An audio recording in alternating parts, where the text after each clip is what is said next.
now entering the Bass Galaxy.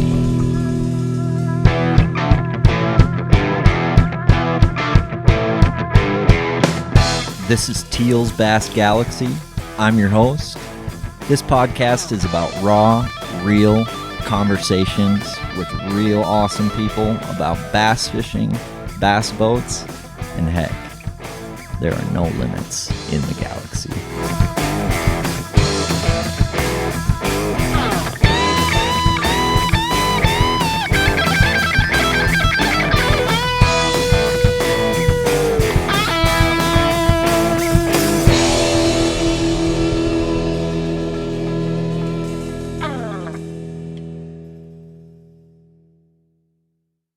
Teal's Bass Galaxy is brought to you by Vocelka Fishing and Customs and just north of Memphis Barbecue, also known as JNO Memphis. Today's guests are good friends of mine and some hammers from northern Wisconsin, Hayden Anderson and Damien Luchterhand. These guys are fishing the MNBN Team Trail against myself and Mr. Dane Vocelka, who is also joining, but he was a little bit late tonight, so we've got some co-hosts, some sub-guests tonight, some brothers. Today was about the boys. We caught some smallmouth through the ice, and we had some fun. Let's kick this off. Hayden Anderson, Damien, Dane Vocelka, featuring Justin Pinkerton and Austin Brinkman. It was a good trip to Mars today, and boys, how was that barbecue? Did I do okay? Wow. Barbecue's delicious. We were skeptical of your abilities, but it turned out pretty good. I understand your skepticism. I at least want you to know proved us wrong. You really did. I mean, with J&O Memphis dry rub and barbecue sauce, it even makes me look like a decent cook. I'm not even going to lie to you. And that stuff, dude, I'm addicted to that boneless wing deal. It's so easy. Well, the air fryer makes... I'm not an air fryer guy, but I know everyone in the world is. It so. makes fast you're the work last of one. easy I know. food. Chicken wings, pizza rolls. Fries. They're great. But anyway, thanks for coming down, boys. And smallie fishing through the ice is what we did today. That was pretty sweet. Yeah. Are we the farthest traveled guests so far? 3.5 hours. No, maybe. Really? Probably are, actually. Okay. We crossed state lines. How Yeah, I was about going that? to say, are we first out of staters? Yeah. Counts for something. I didn't even think about that. Yeah. I think they are the first from Wisconsin. Represent. Yeah. I don't know where everyone else is actually from, but I don't know how far they traveled. I think you guys are. We'll take the award anyway. Well, Yeah, that works. Works. we went smallmouth fishing, and that seems to be what you boys like to do. It's a good way to pass the time. That Late ice. You know, you fish for crappies and bluegills if you do that. This winter was tough, but what better way to find them where you left them in the fall, you know? Right. Literally nothing better to do this time of year anyways, unless you're into snowmobiling, but yeah, getting to go check on your pets during the winter is pretty fun. I do have a question in terms of what you boys were waxing that ass on today. There seems to be a common theme, pink. So I am curious. I know you've probably caught them on pink. I've caught stuff on pink.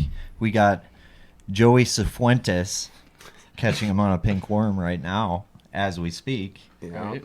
And we just caught about 30 to 40 smallies through the ice on our trip to Mars today. So Whacked them. It might be just what a do you think Mars the thing. pink thing is? Like, why do you think Curious? Right. fish? They're so curious and sight oriented anyway, so they're Very visual. yeah. So being that they're already a little bit finicky, if they can see it from a long ways away, it seems like when they come zooming in, they more likely to commit when they get there. It's kind of how I think of it. Like, especially if you're talking smallmouth, it's kind of like just a different shade of chartreuse, so to Right. speak, brightness. That Catches their eye. seems in dirtier water. It seems like it shows up like in that tannic water really good. And JP, you dropped the camera down today, right? Yeah. And two come cruising right Cruising up to right it. up, looked at it. Just a big object coming down the hole, pushing a lot of water. Yeah. They're just They're curious. very fish. curious. They're like cats, dude. They are. Best day of ice fishing in my life. It's up there for me too. It's first day all year. Like when it all comes, when your plan comes together. And last year. It's so rare. When your plan actually comes together like that. Like we've been all thinking about that. Like, I wonder if they're out there right now. And we actually went out there and yeah. So I heard yeah, their let's feelings. just remember, we get out there, Austin drills a bunch of holes, and then Austin drops his active target down. He's Yeah, like, shout out Austin real quick. oh Yeah. shit, they're everywhere. They're scattered around everywhere.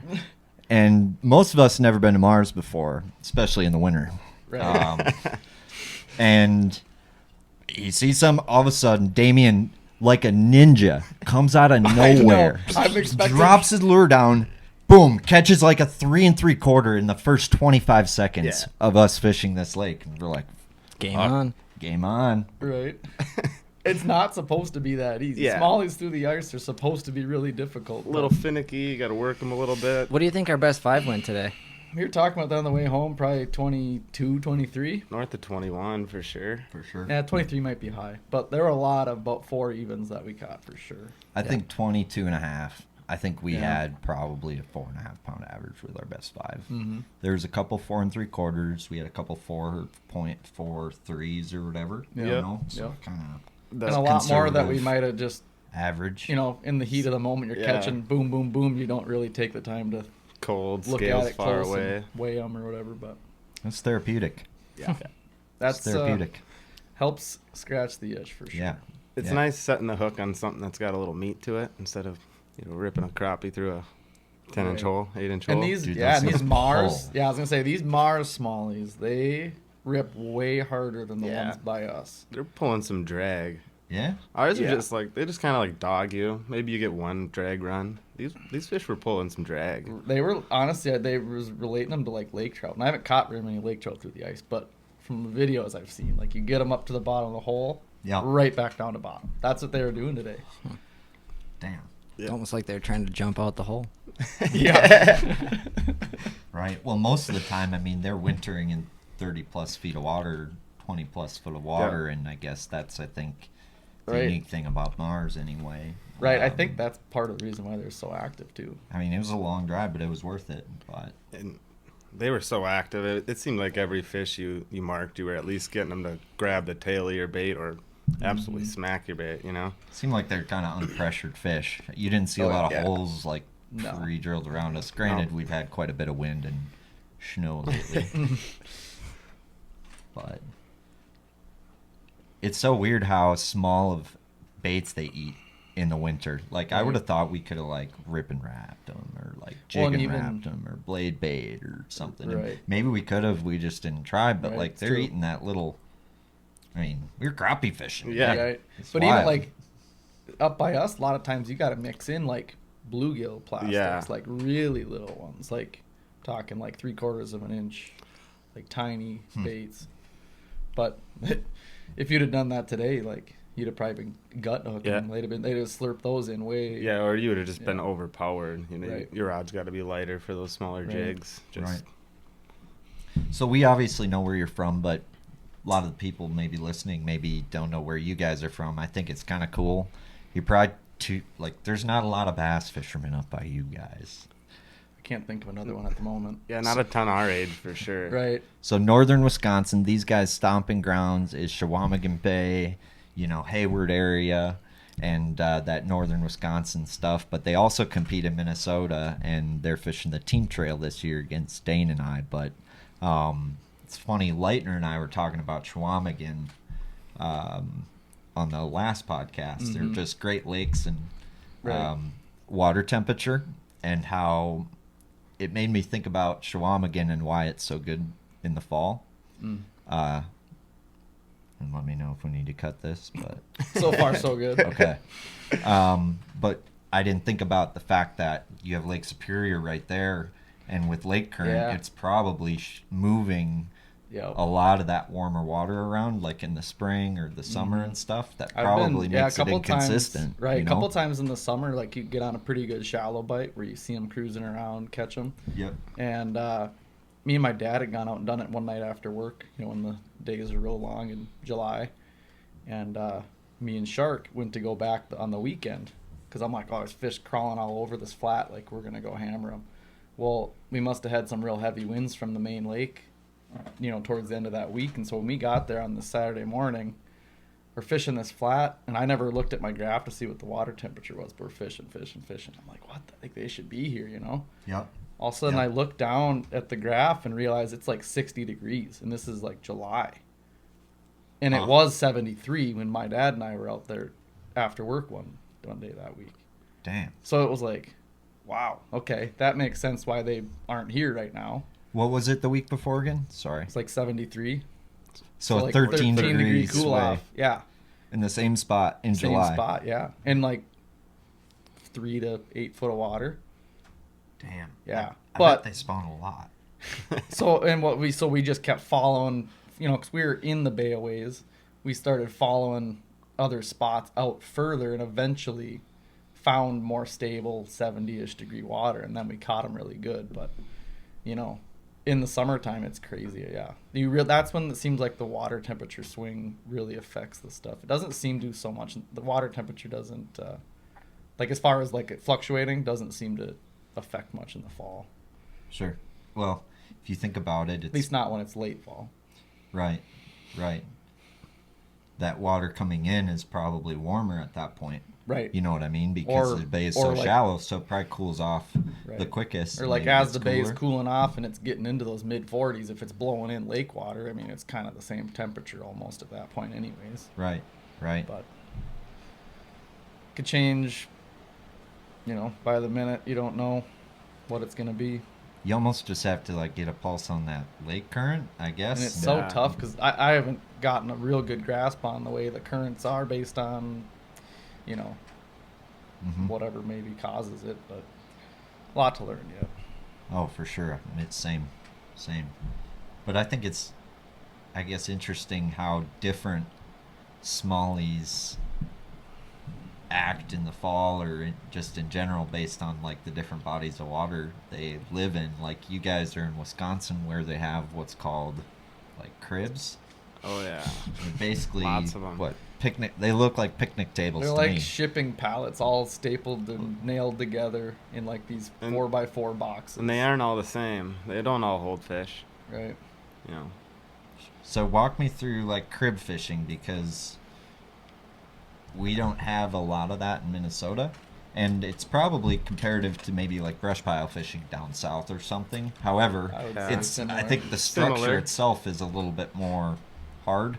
Is it illegal up here to make them? I thought in Minnesota. Yeah, in Minnesota, it's Yeah. illegal to sink shit. Yeah. Our DNR put them out, and obviously I think people on lake associations put them out too. But yeah, you gotta do a lot of graphing. You gotta mark them. The ones I've found, I like big clumps of them personally. You get 3, 4, 5 of them in a clump. Those fish will just zoom one crib to another. They're fairly close to each other. Well, you can look at that if you got live scope. You look at that. You can see if they're in there. And then it's just a matter of picking them apart how you like to fish. But you got to stay out of the wood. That's you drop a camera down on some of those in the winter when we're fishing them, and you can see crankbaits hanging out of there, jigs hanging out of there. They'll eat a lot of tackle pretty quick, Right. It's way worse than like Vermilion rocks. These Yeah. cribs are way more mean. Is that like to the point where you can't like fish anything else basically? Like that's where they live. Really that's what you limited. have to Yeah. I mean, it's nice when you can, like if you do have live scope, when you can see they're sitting outside of them, that's like, You can yes. pick them off then. But Right. yeah, if you get them, if they're hanging tight to them and you got to get your bait running into them, I mean, I've done good with finesse jigs or something like that through, but they still get wedged. It's not getting snagged because of the hook, but it'll get wedged in a crevice. Yeah. Then you're screwed. Or I've had it times where, at least the way I'm envisioning it, is my jig or tube or something will be like in the crib. You get hit, you set the hook, and then they somehow, with the way your line is bent over a piece of wood or something, you miss the fish, but then you're drilled into the crib. You're like, I had a bite, but now I'm stuck Now in the I'm crib. snagged. So it's a losing battle a lot of times, but Well, you showed me this amazing footage of smallmouth living in cribs just from your aquaview and stuff. And one thing I noticed about the cribs is they have it's like so compared to a picnic table, how there's boards that come across, and the boards run one way. So the wood, grain of the wood, so to speak, Yep. Is one way. So if you cast the long way down the picnic table, so to speak, I feel like it's just you get wedged. But if you could figure out how to cast over the picnic table, like perpendicular Right. to the grain. The only trouble with that, I is, feel like it it's would be probably better ideal, but the for trouble that. is if you got these spots where we're talking, where there's 2 to 10 of them in a spot, Sure. none of them are placed the same. God dang. Yeah. I mean, You they're- think they just wouldn't sink want 'em. that much lead just stuck down there? You think they'd put them the same way? Like, hey, Yeah, they cast are lead north traps. south, cast north Right, south. right. Yep. Have like a manual on how to fish the cribs at the boat ramp. Right. Yeah. No, so they're kind of a nightmare to fish, but the smallies love them. Yeah, not just in the fall. They love them all year. Right. They'll It's like a spawn big around size. them. You find the shallow ones, they'll spawn around them. It's like a big wooden boulder Right. that you can hide under. Yeah. There's constantly like bait fish moving in and out of them. There's a couple spots that we have where there's like actually milfoil stuff growing in the middle. Like, Yeah, you kind of. In some lakes, Ooh. it's really good for largemouth too, but most Talk of the dirty lakes, to me. most of the lakes we're referring to are just smallmouth lakes, or that's what gets in them. But Yeah, because how much good largemouth? I've done a little bit of largie fishing with you up there, but it's not very like slim to none. I mean, not none, but there ain't much Yeah, good it's, largie it's fishing. not by as us. good as you guys have around here, but the largies do the same stuff. They're in the cribs too.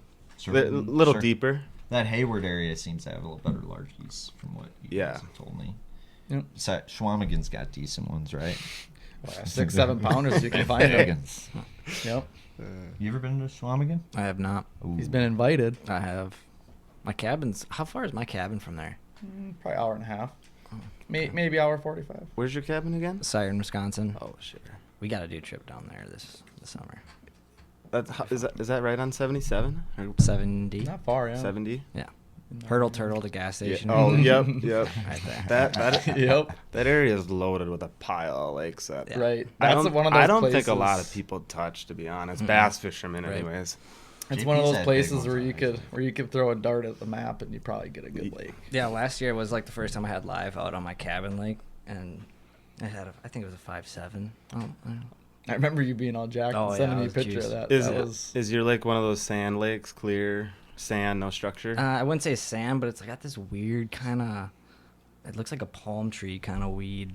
There's no mid-range. It's a weird it's like. I know what you're shallow talking. It's like a and then cabbage, but drops. it's not That's- like your that's- typical cabbage that you're that whole referring to. little- It's like this kind of. Yeah, I don't know. It's hard to. I don't even know. that But whole little area is kind of like that. It's kind of just shallow flats and then breaks. you throw a Yeah. single, And it's sand. You throw a single, you'll catch literally 112 Yeah. inches. Yeah. It's one of them deals, those lakes that get a lot of little ones, and then there's like a couple One. just danks. Yeah.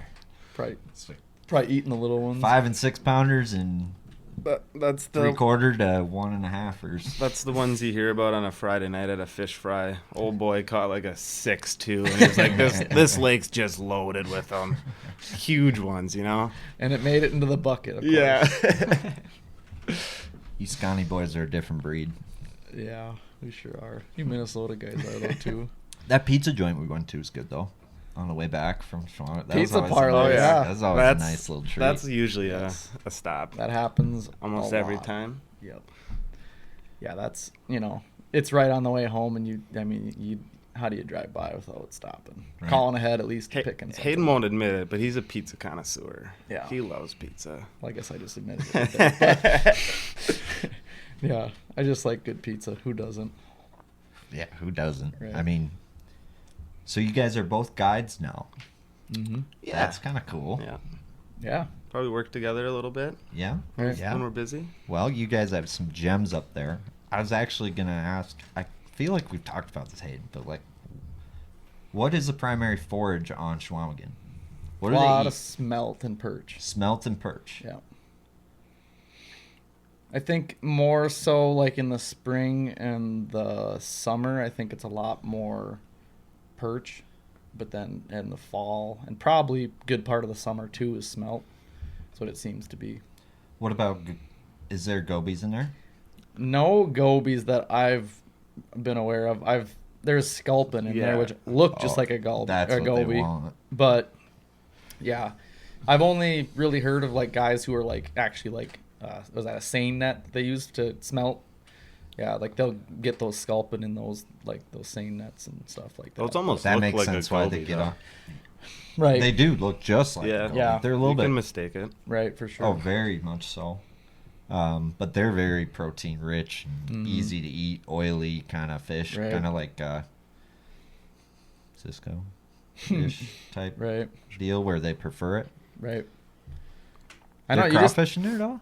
There's got to be I crawfish. mean, there has to be, but like the water temp fluctuation maybe fucks with it might. But like as many as I've caught out there, like you very rarely see them spitting up those little orange claws or like crapping the orange stuff on your carpet. Like you really don't see that ever. But I feel like I've heard of a buddy talking about that before. Maybe like a little bit of crayfish, but It'd be weird to not have them in there. You catch hundreds of them on. What's your biggest one a out there? tube. Right. I think because it's not like loaded with big ones. Right. But so my biggest was a 577, I think, this fall. So like Oh. that's a big one, but like Yeah. there just doesn't it's not like Sturgeon Bay where you got like your 7s and 8s, Right. I mean, I'm sure they're out there, but very, very rare. Sure. So do you guys have like a region you set for your guiding, or will you guide it? Like, do you have like a specialty area or that you're looking to target? Is it mostly just Chequamegon? Oh, I'm not gonna do Chequamegon, but mostly Hayward area. area. But I live in Solon Springs, so like anywhere Sure. in northwest Wisconsin, like Sure. get out and set the hook a little bit, little Yeah. therapy. Yeah. Yeah, like and so you have to actually guide on Chequamegon, you'd have to have a captain's license. Captain's license, So that's got just it. something I haven't gotten yet. Like I plan to get it, but it's like it's a very intense course Yeah, that's- week. Like I think it's literally 7 days long, 7 days in a row, 8 to 5 o'clock. Like, difficult test, and Damn. so it's and it's not cheap to take it either. So like, I just got to be ready for it. Take a Yeah. week off work, and so Right. Right. right now just doing I'm the same boat. Anywhere really anywhere in northern Wisconsin, but Yep. mainly focusing on Hayward. Yeah, we're both pretty much centrally located in Yeah. northwest Wisconsin, so A lot of good lakes around there. What Round, I think, is one you told me about. Mm-hmm. yep. It's one of Round, Luchterhand, and Grindstone are kind of the main good smallmouth lakes. Sure. It's kind of what lakes that put Hayward on the map. Right. For smallmouth fishing, those three. Yep, for sure. I like it. Yeah, we spent a lot of time out there the last 5-6 years. Yeah, I love LCO. I've got a ton of time out there. A couple tournament wins, pile of fish. You get some 4-pounders. It's just quality hook setting day. It is, yeah. You can do the largemouth thing out there too if you really want. Uh-oh. Uh-oh. Intruder. Daddy D. There he is. Yeah. You missed a good meal, sir. You hungry? Do you have coffee though? Coffee. It's 9 o'clock. We can at make night. coffee. Yeah, you just need to rinse the pot out. You are a dad. I'd have a coffee with you. dad. See, boys? I'd have a Oh my coffee. god, what's up, dude? Dane's off the hooch. Not kidding. Sorry to interrupt you, man. Mr. Vocelka? I'll clean your Mr. Vocelka? Are you recording right now? Daddy D? Yeah, you're taking Yes, my he spot. was subbing in. Am I? Yeah. We're 23 and a half minutes in. You, oh, Jesus. No, I'm You guys are feeling. just warming up. Yeah, You know what? JP was subbing in I'm for just you. warming up your He's chair. even got your koozie Yeah. Oh my god. from your wedding day. That's pretty nice of you. Yeah. To save that. I don't even think I have one. I have one. I have like 2.5. Yeah? You stole more than one? You cheap son of a bitch. It was a good time. No, do You should make a half pot. Yeah. No. I'll throw one back. There's Folgers and filters and yeah. Oh, All right, JP. Before you sign off, we need a dear Karen from you. a dear Karen. Yep, a quick dear Karen. Oh, yeah. Yeah, balloon guy. Loon guy. Loon guy. Loon Karen. Loon. He, yeah, I guess dear Karen, I don't even know how to say this. We were not purposely fishing in your loon territory fenced off area. We saw fish, bass swimming around it, and we were not harming your bird. So we apologize, Mr. Karen. Mr. Karen. Mr. Loon Karen. Loon Karen. Out. That's good. If the bass can go there, then damn it, we can too. Damn right. Damn right. Well, we were crappie fishing. Well, Damn of course. Yeah, I've been there. I forgot about that one. That wasn't even me. That was more or less you. That was the most memorable one I can think of. That was the most recent one. Loon Karen, that's wild. That's wild. JP, thank you. No problem. Yeah. That makes sense, though, what we were talking about. And Hayward sounds like a fun area. The question I was going to ask is, are all three of those crib lakes? All three of them have cribs. Yeah, And a you couple can more catch than 'em others. in cribs, but there's rock spots and there's grass spots. And Right. there's other juicy They're really stuff out diverse, there. really. I mean, you know, That's- depending on the day, you could catch them any 3 different ways or all 3 ways. Sure. But Yeah, those. yeah, It's a pattern. Like you can put a pattern together out there, whether it's crib day or crib and rock or whatever it is. Makes sense. shallow cribs, deep They're cribs. di- You got a couple, like not very many. Diverse. Some are out to 20 foot, but not a lot. Huh. Actually, We don't got a ton of deep stuff Not a in ton the of deep summer. Like ones. that 22-ish range, at like 20 to 25 is probably like our deepest stuff in the summer. yeah. Interesting. 20 to 25? Yeah, I'd say that's a pretty sweet zone. Couple good summertime spots in 20, 25, yeah. Those smelt lakes? You know, I think there's a hint of Cisco in them, but like Yeah. really, really low population. Cloudy with a touch of Cisco? Yeah, Gotcha. right. But it's mostly perch. It's like Yeah. they're very perch driven, Yeah, and I mean and crayfish, lots and you lots. could of crayfish. he was running last year and you could see just balls of it on his 2D Yep. as he's running. Yeah, fun story. So I had a guide trip out there in July, middle of summer. We went and caught a good pile of fish. Everybody had a great time, right? But it was a lot of, 2 to 3 pound class fish. Sure. Catching them on drop shots and some on Ned rig, but mostly drop shotting. Well, it gets time about 3:30, 4 o'clock, time for me to drop them off. I drop them off. I head back out. I'm driving over a spot that I wanted to fish all day, but I think there was other bass boats out there practicing for a tournament like the next weekend. Gotcha. And so I finally was able to fish this spot. And I was driving near it all day, and I was seeing fish on 2D driving 40, 45 miles an hour, bait fish around this spot, but I could never get near it because there was constantly someone fishing it. Gotcha. Finally, I pull up to this spot after I drop off my clients, and then I catch 4 and a 3.5 back-to-back casts. I'm like, that would have been the 2 biggest fish of the day. That's funny. And but that's the way it goes. So how did you two meet up then?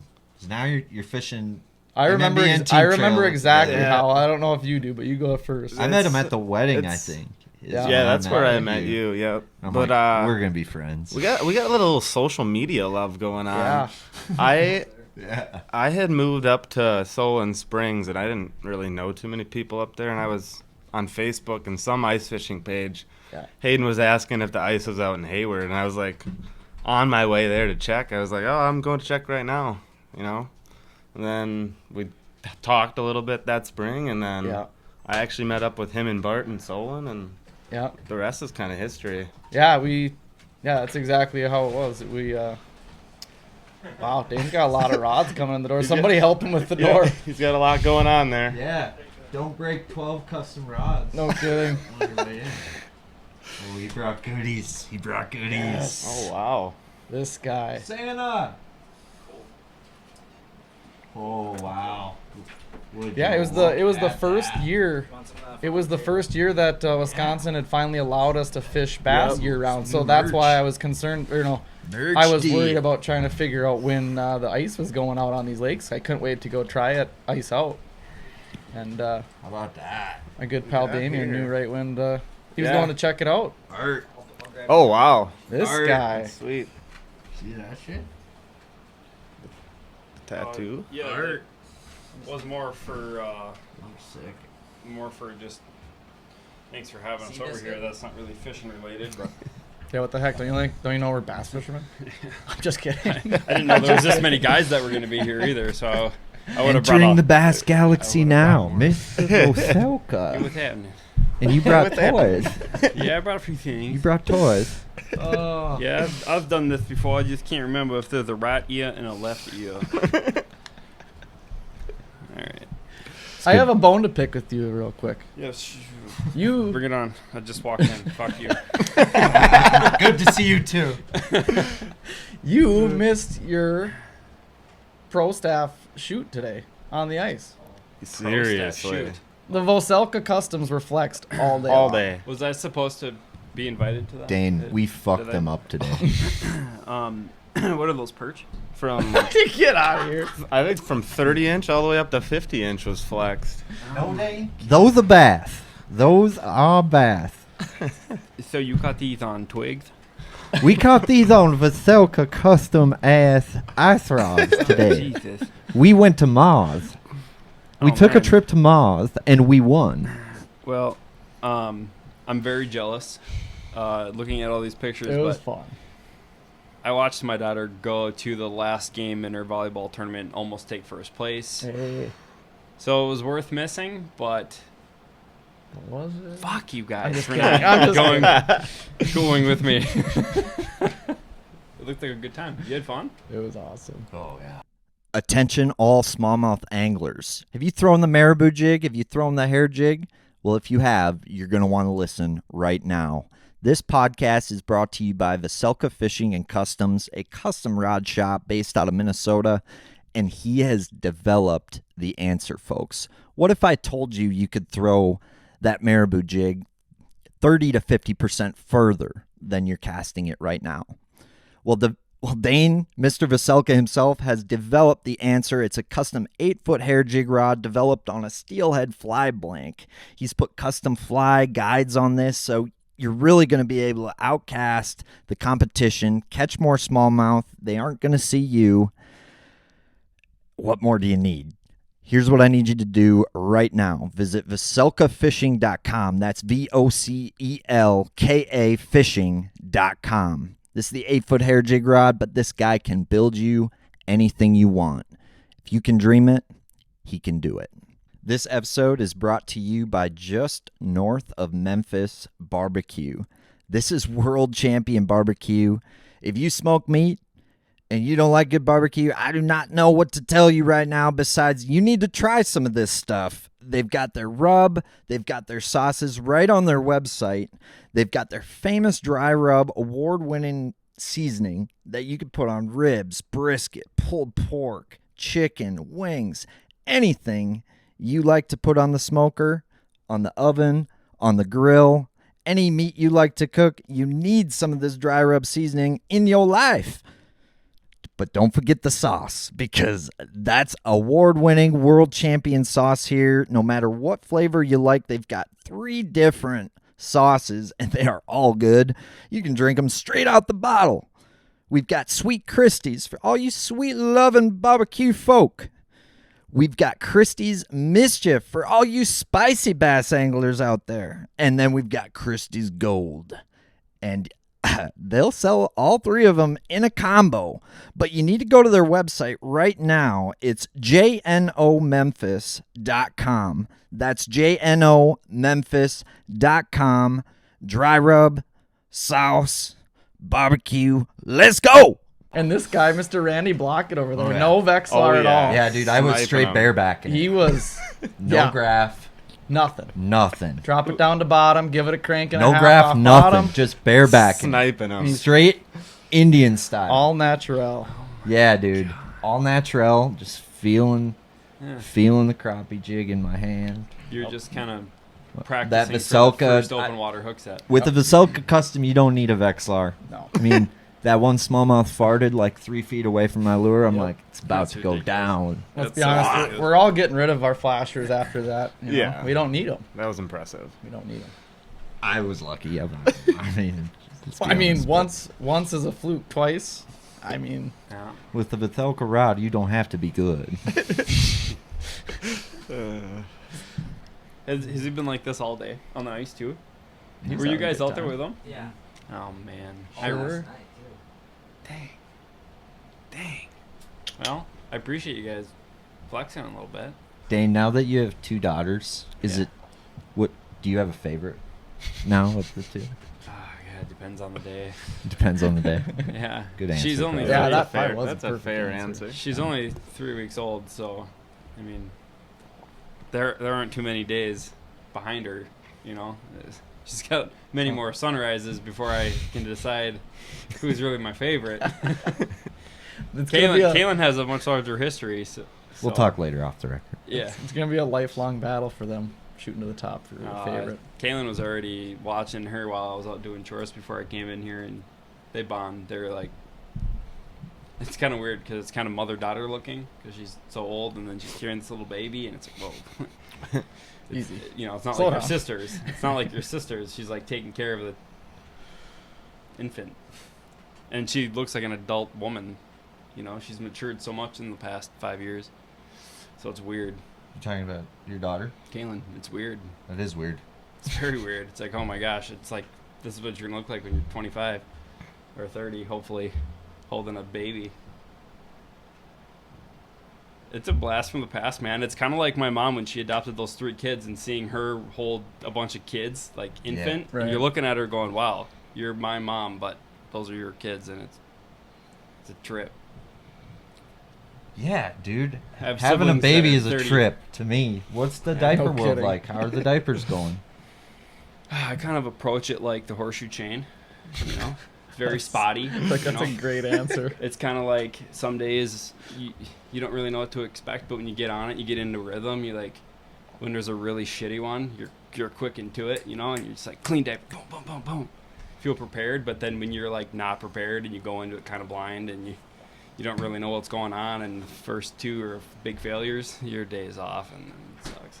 That's what diaper life is like. Are diapers like eggs? Like No. frickin' through the roof? Are diapers I feel like diapers are expensive. No, Thanks, dude. not too bad. No? We were supported by a pile of people. We have so many diapers coming out of our ears. Oh, that's We're good good. for a while. That's wonderful. Yeah. You said she sleeps. And She sleeps really good. I think it's time that we set the record straight and make a formal announcement. About Chapman? Yeah. Yeah. Yep. Yeah. No Windsor bottle. No Windsor bottle. White Claw. So there was some questions at first, but it was Black Cherry, so then I knew it wasn't Chapman's. Dane Vocelka marked safe. Marked safe. Yeah, yeah. We're still waiting for genetic testing just to confirm, but It's a close one. yeah. She was pretty strong.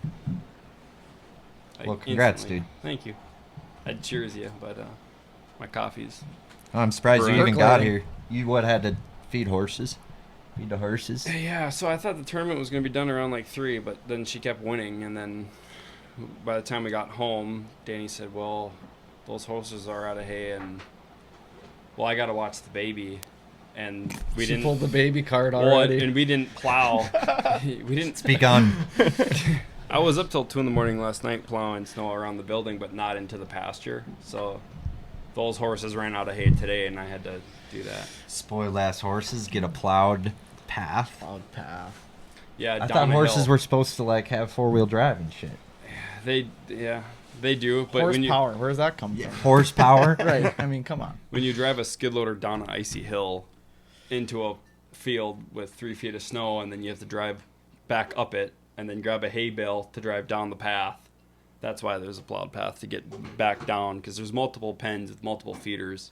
That way these horses can be separate from these horses, because some of them are still intact and they'll breed with a mare that you don't want to get pregnant. So you Got gotta it. separate them out So you put the ones you do want to bang in like one when spot, when you want them to. and then you put Yeah. the ones Or that you can you're collect like, it, No and that's when I more, call you no and more, everything. Betsy, no more. You put her over there. Yeah. So that's what I was doing before I got here. Sorry, I'm kind of covered in like smelly shit. Probably smell like a barn. Sorry. I wasn't gonna say anything. Yeah. Yeah, He had no. a bone to pick with me right Thanks away. for taking this seriously. Uh-oh, Yeah. we got another frozen beer. Oh shit, Oh, no. Are Paper those towel. frozen? JP. that one is To the rescue. Bush. So, what was the big topic? And now the What was the big topic of the day? Just smacking smallmouth and Just Yeah. whacking them. Yeah, just I mean, legitimately, between how many of us were we went to fishing? Mars, and we caught smallmouth. I bet you Oh. we had north of 40. Maybe 50 smallmouth, I'm going to say. God, that sounds I so think fun. I think it was somewhere between 30 and 50. I'm not a numbers Just guy. being like, yeah. I think we had 30. Dead Yeah, I serious. think so, And I'm too. just We like, were- I mean, Austin was whamming them and too. he was whamming them. Demikian the pink. Yeah. That's fun.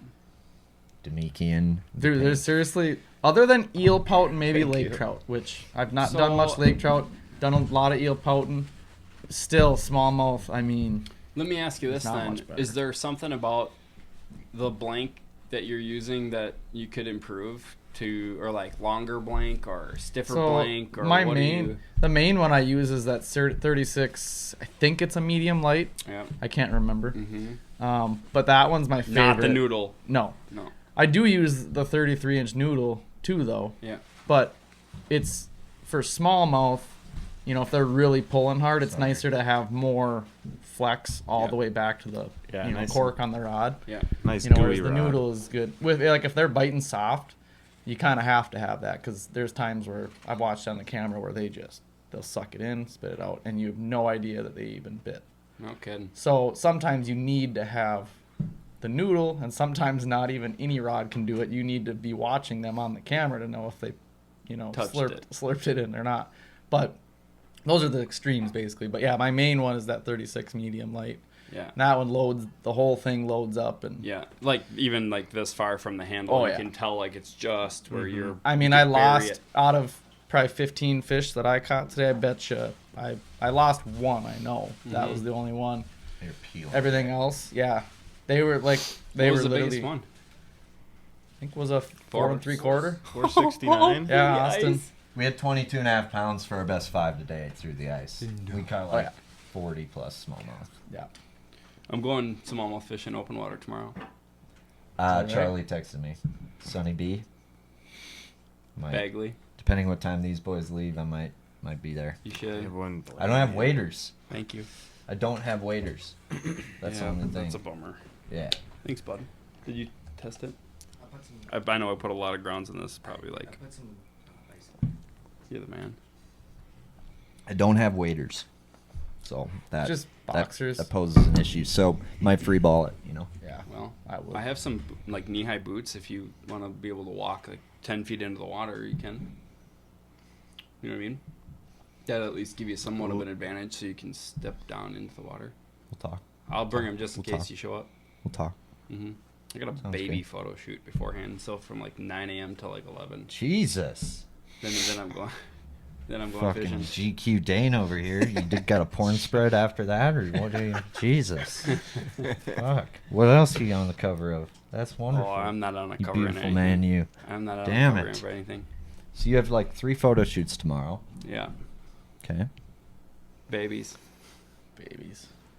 She didn't get her looks from me, that's for sure. Oh, that Do you- poor girl. So you like stage them up and like. Well, you know how my wife did a photo shoot with her puppies? Same thing, but with a human. What the? Tie them into a little pretzel and take pictures. Yeah, you know, there's this ever blanket see and this some of those outfit baby and this pictures? basket. Yeah, into a little burrito, right? Yeah, It's they like like little anything baby there are burrito. to be But I like- just don't understand like. Yeah. Yeah, the only thing is Puppy. it's not for sale. You know, you can't buy this one.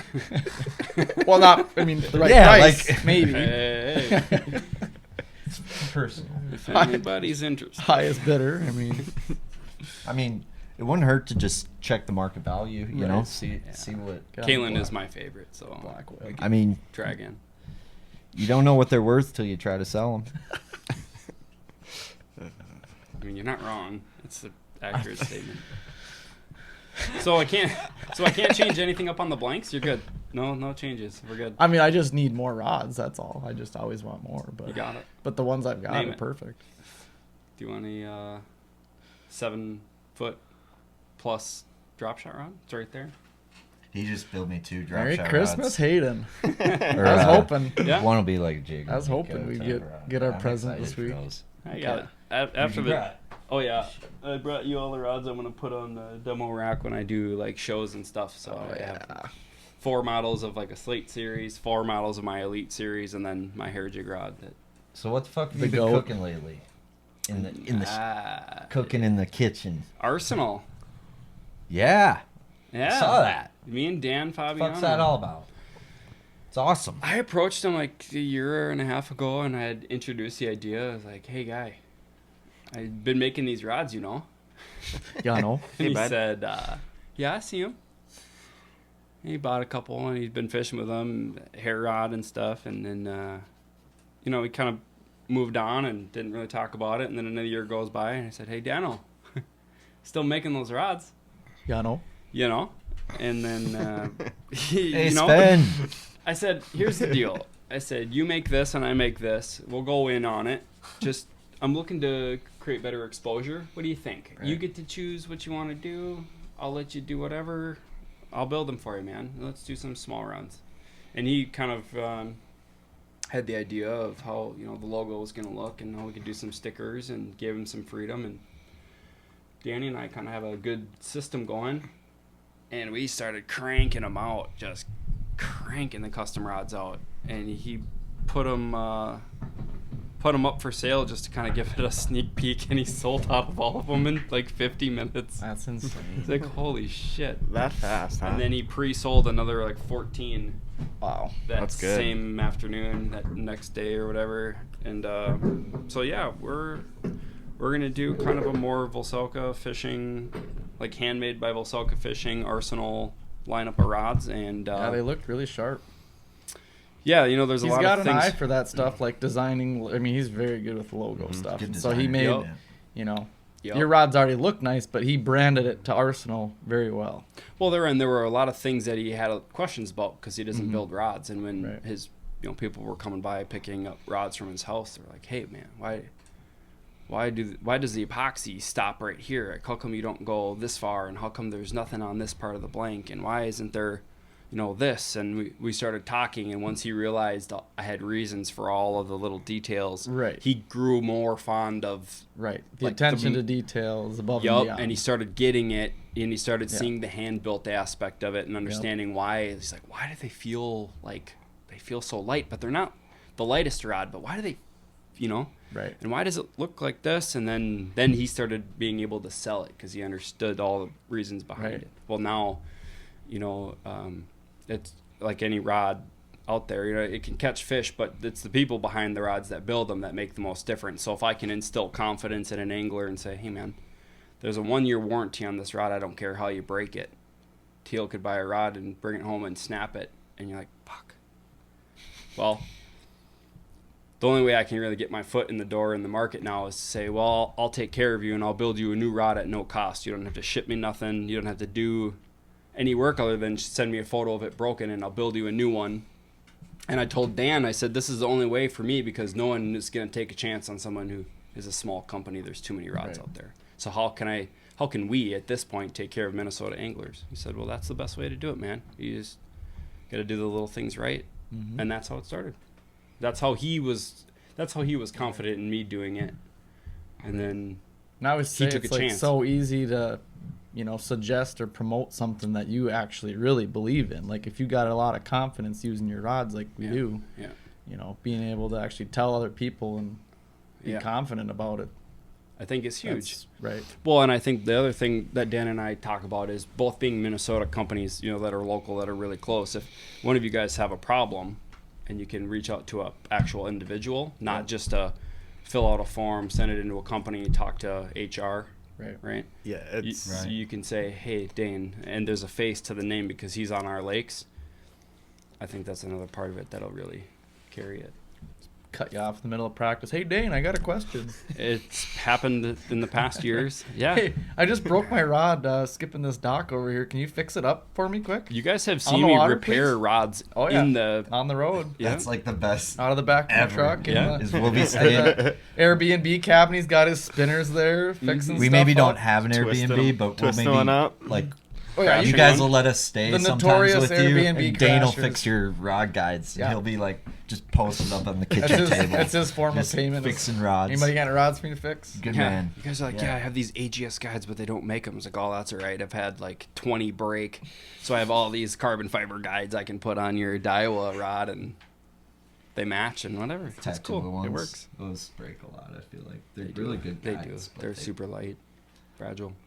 So like for Dan then, it's like specific technique tailored models. Yeah, 4 of them. 4 of them. So you got the hair jig. Yep. You have like a Nico rod that Okay. you could use. It's kind of multi-purpose. It's a 7'2" extra fast, and it's Love a that. medium, so it's the all-purpose spinning rod. That's that just just your- like yeah. Workhorse. Yeah, Welcome. for sure. You know, yeah. It's a great worm and Senko fairy rod. workhorse. Yup. Yeah. Yeah. And then you got like a to swim. the horses You get like thing.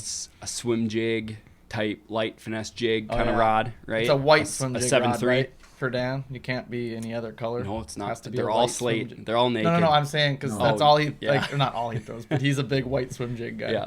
This rod is for only white swim jigs. Yep. So he has one of those, and then he has a Minnesota rig, like a big, Oh, yeah. like a swim bait 7.5 umbrella rig. footer, rod. right? Yep, 7.6. Yep, and it's a blend, so it has just a little bit of like it's a thicker tip on the end, so it's more parabolic, but Yeah, it's a really you need good that. hair. Like, you know who else bought that model of rod is Paul Newman and Mike Anselmo for throwing the chicken. Sure. And they have one very similar to it. It's just a little different. I modified it just slightly, but it's the same kind of blank where it's stiff and you could bury It's a the heavy hook on 'em. rod, but it's got that deep, deep parabolic bend. I love rods like that. Those are my I'm getting more and more Yeah. into rod. It probably came from you. Like you probably instilled that into me. But He felt it. I mean, He felt that blank. I like that. He was yeah, like, like it's That chicken rod is. Yeah. Get me a chicken rod. I need a rod for a rig too. yeah.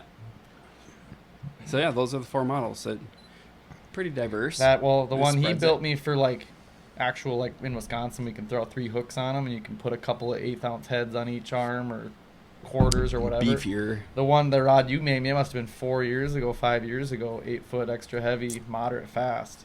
Yeah, Oh. rated to That like rod is. rated to like 4 ounces or Yep.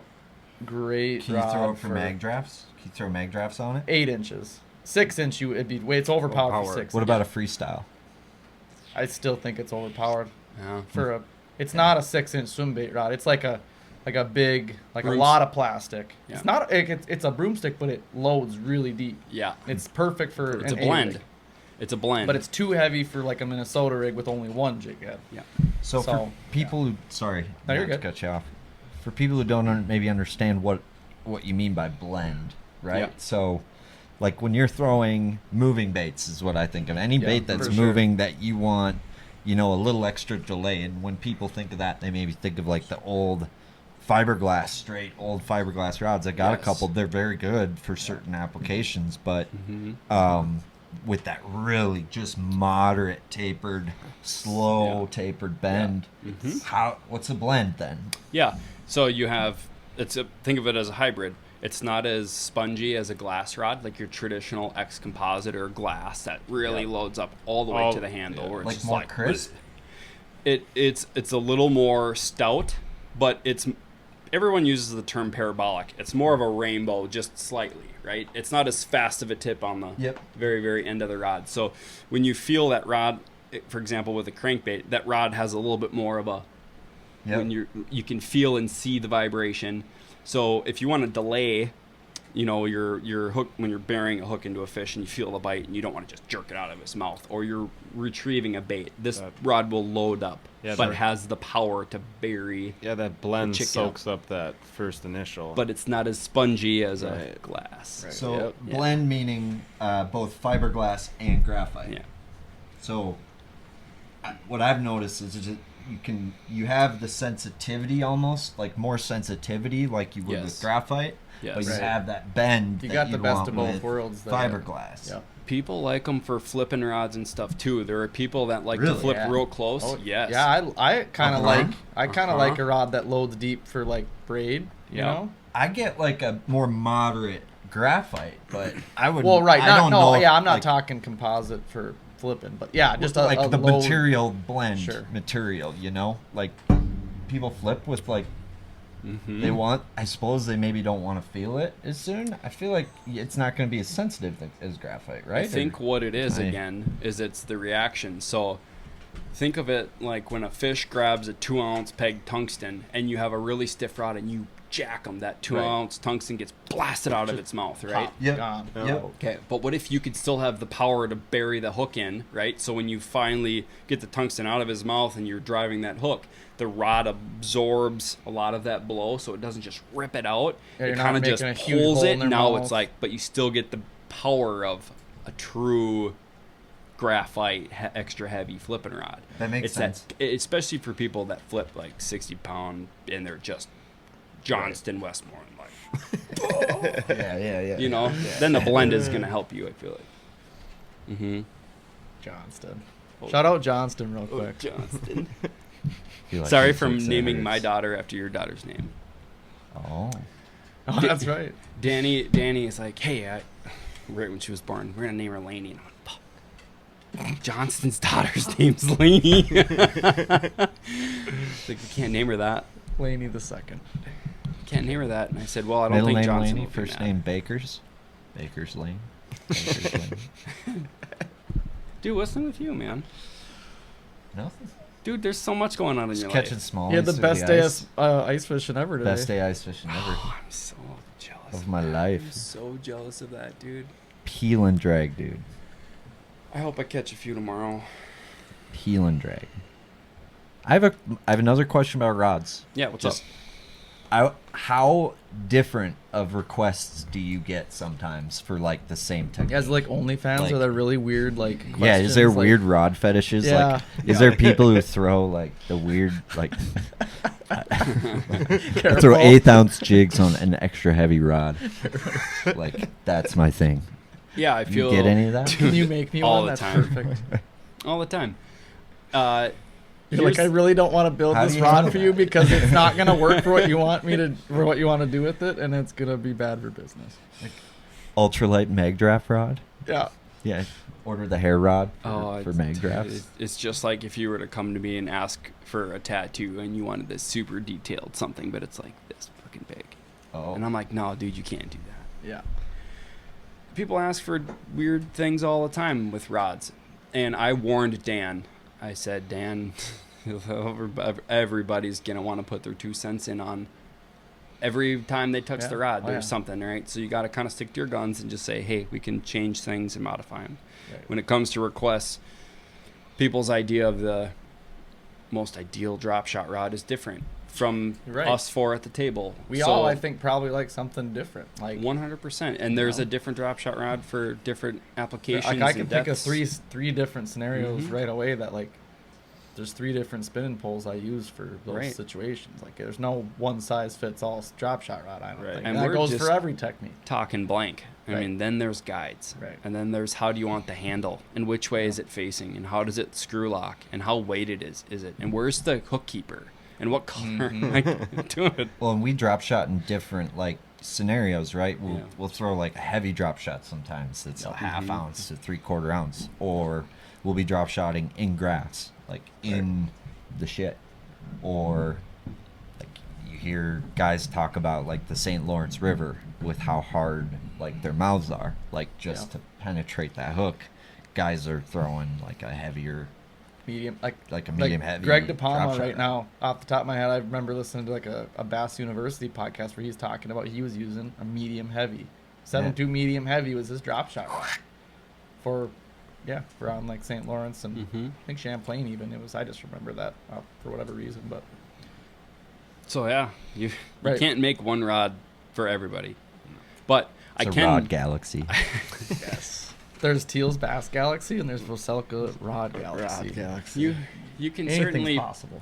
you can certainly point people in the right direction though, right? If someone's coming to you and they're saying, "Hey, I want a drop shot rod," I can conform or I can sell them something that says, "I see you're from Grand Rapids, like, you know, maybe your drop shot rod should do this, this, and this," right? It'd be a lot different than if you were, you know, a river rat, or if you were fishing Tonka, or if you were fishing Mille Lacs, Right. you know. So So you get I a can, feel for what kind of drop shot fishing they do, and Yeah. you can kind of make your best suggestion from there. 100%. You guys all like a 7.2 drop shot rod? I've started to like that, like especially last season. I think you got too, right? 610 as well. Short one. 610 or something. I don't know. Yeah. I'm not super picky about it. I like a Really? a little 7.2 as well, a little longer Yeah. when you get around those cribs. Yeah. Mm-hmm. You got a little extra leverage water. there. Yeah. As soon as you, got hook a little them, more. you got a little more, ooh, Yeah, you get can them out of the deal. at least away from it if you Right. can, you know. Right. Crunch down on the drag a bit and pull them Mhm. away and then loosen it back up a bit. Yeah. Yeah.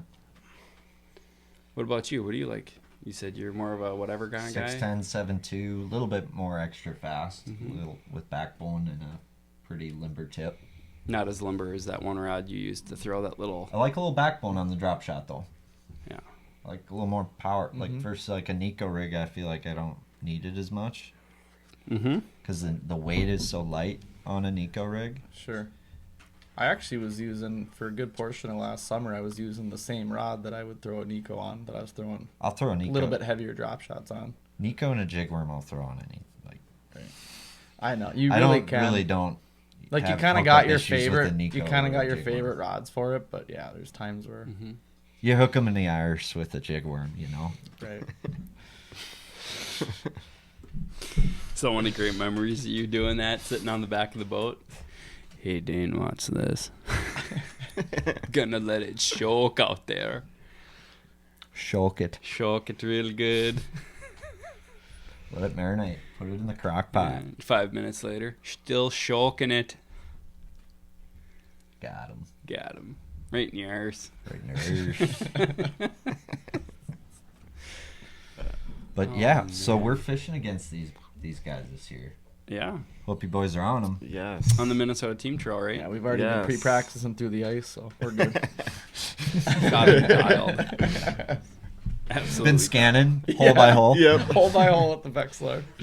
Got the lake auto charted. Yeah, we're just drilling holes, popping our hummingbirds down, getting the map Spent down. thousands of dollars on gas and auger batteries this year. But it's worth it, I think, so far. It's gonna be fun. I'm looking forward to it. First events on the river, isn't it? Down south? Yeah. Mhm. Oh, that'll be blasty blast. Should be a mix of everything. Pre-spawn, post-spawn, That'll be probably spawning. spawning. But the river will be high, I'm sure, so. They're always spawning. It'll in be spring interesting. anyway. Seems like. Mm-hmm. Yeah. It'll be High everything, water probably. makes that bite Weather interesting depends on the weather. Yeah. Yeah. What spring does. Yeah. on the river. Think it'll be high with the snow, I suppose. Yeah. It's just gonna be Probably good Yeah, though. actually. Water's been way down. flood stage. All Yeah. this extra snow after the first melt. It's gonna be. Interesting. There's been years where we fish the river where Teal and I are looking at the map and we're looking at contours and we're looking at the islands and stuff, and then the very next year we're fishing a tournament on that same body of water and we're driving over it, 2 feet I'm good. of water over that, driving through the woods. It's always changing. Right. And then the spawning grounds where they spawn changes. Yeah. Whether they're up against this wall or farther back, or they're not there because it's too deep or Too muddy or blown out. Or that history changes pretty quick. Right. It's a very overwhelming place to try and break down at times. Mm-hmm. I am excited. That's right around the corner. Yeah, That's it's only not like far. 2 months away. Yeah. If you Not really think far. about March, it, April. It's literally, Yeah. it's under 3 months, but yeah, Yeah. it's like 2.5. Yep. 2.5. Where's the next big ice fishing trip for you boys? Is that your snowmobile out there? Austin's. You dog. So Austin's Ripper. That's a mint little sled he's got there. they're like, hey, Austin, you're coming with. We're all going to catch smallmouth, but we need your snowmobile. And then we my waypoints too. Slick. Yeah. and then we just drove out there with our trucks anyways. Yeah. Yeah. Did you end up just using that access over there by that beach, or did you go? Yeah. Yeah. That's Next fun. to Saturn. So we were gonna take Wolf's like tank thing, right? Dude, so Wolf was there with you guys today? Oh, yeah. Oh yeah. That's who I saw in that picture. Dang it, I have his rod here too. I didn't know if he was gonna. And then it started on fire, and we got there, so you're gonna have to like back and forth with the snowmobile. And I'm Start like, on fire. yeah, it's a long story. And I'm like, I'm just gonna send it. Like, if Oh. it was just like a couple of us, the snowmobiles, whatever, that's fine. But it would have been a lot of work to back and Yeah. forth everyone out to Yeah. the spot. So Right. I'm just I mean, you get to the gonna landing. There's trucks and wheelhouses out there already. You're like, okay, you Yeah. might as well just Fuck it. go. Yeah. Yeah, if Austin, if you talk, you gotta hop on the mic, because or else we gotta cut it out. It doesn't Yeah, it's a doesn't lot show of. up on the show. I liked how we just Just sent- next, I'm cool with it. I'm just saying when Don't let it happen we again. had feedback with James on the Noah podcast. when we got there, we sent feedback Austin out was, hey, first give with the James truck a and the mic if trailer he's gonna to break the talk. trail. I love that. That was a great So decision. Yeah. and we can cut some of those parts out. So not to be mom or anything. Jeez, my bad. This is, yeah, you're being Karen right now. It's unreal. Take it back. Okay. Take it back. You don't say that. I wasn't the only one thinking it, right? Dear Karen, to those who are complaining about the fucking audio quality, go make your own fucking podcast.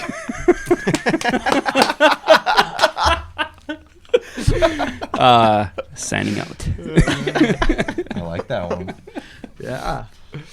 Daddy Dane Sorry. spitting it. Right? I still got Passion. it. I can feel the passion. Yeah. I still got it. He really felt that.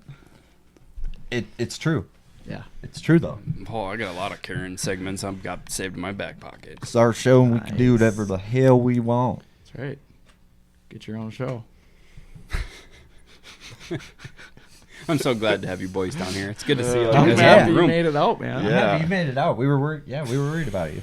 Yeah. We were worried about you. Well, you had an amazing sub. I'm surprised he even let me sit in his chair. Dude, we did have a good sub there. I miss my boy JP.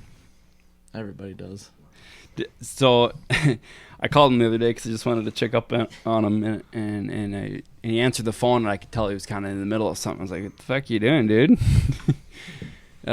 You working or what?" "Nah, man, I'm just blowing my driveway, fucking snow." And if you don't know, for all you that What was don't he know, blowing?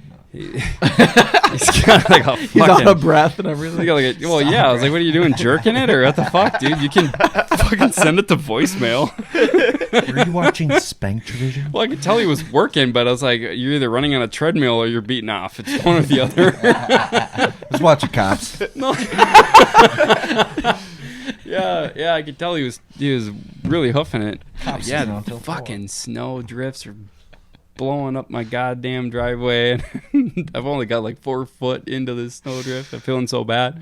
And then I remember seeing your little Did you get into the house? Dude, I'm following it up How'd you with like my bunker?